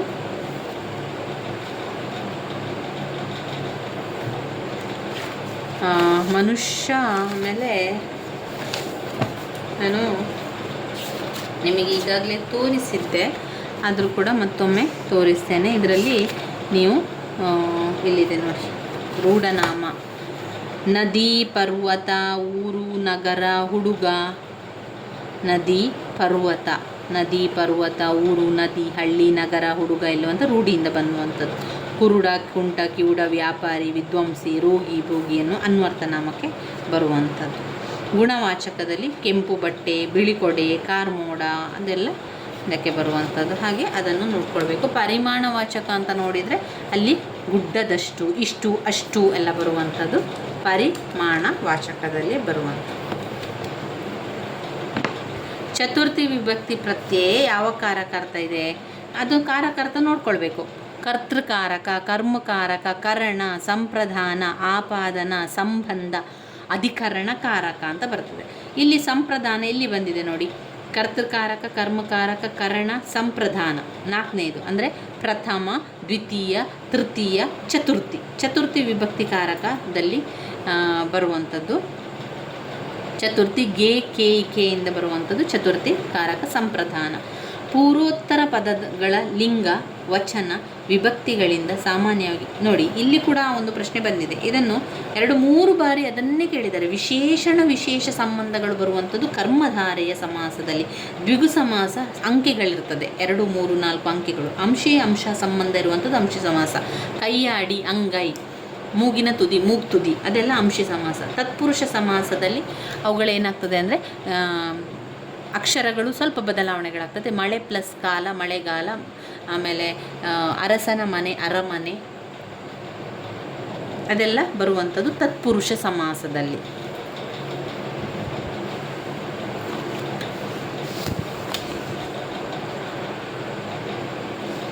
ನಾವು ಸಮಾಸ ಅಂತ ಬಂದಾಗ ನೋಡಿ, ಮರದ ಕಾಲು ಮರ ಕಾಲು, ಅರಸನ ಮನೆ ಅರಮನೆ, ಬೆಟ್ಟದ ತಾವರೆ ಬೆಟ್ಟದಾವರೆ, ಹೊಟ್ಟೆಯಲ್ಲಿ ಕಿಚ್ಚು ಹೊಟ್ಟೆ ಕಿಚ್ಚು, ಗುರುವಿನ ಮನೆ ಗುರುಮನೆ, ಮಳೆ ಪ್ಲಸ್ ಕಾಲ ಮಳೆಗಾಲ. ಕರ್ಮಧಾರೆ ಸಮಾಸ ವಿಶೇಷಣ ಸಂಬಂಧ ಹೊಂದಿರುವಂಥದ್ದು. ಹಿರಿದಾದ ಮರ, ಕೆಂಪಾದ ತಾವರೆ, ಬಿಳಿದಾದ ತಾವರೆ, ಕಪ್ಪಾದ ಮೋಡ, ಕಾರ್ಮೋಡ ಅದರಲ್ಲಿ ಬರುವಂಥದ್ದು.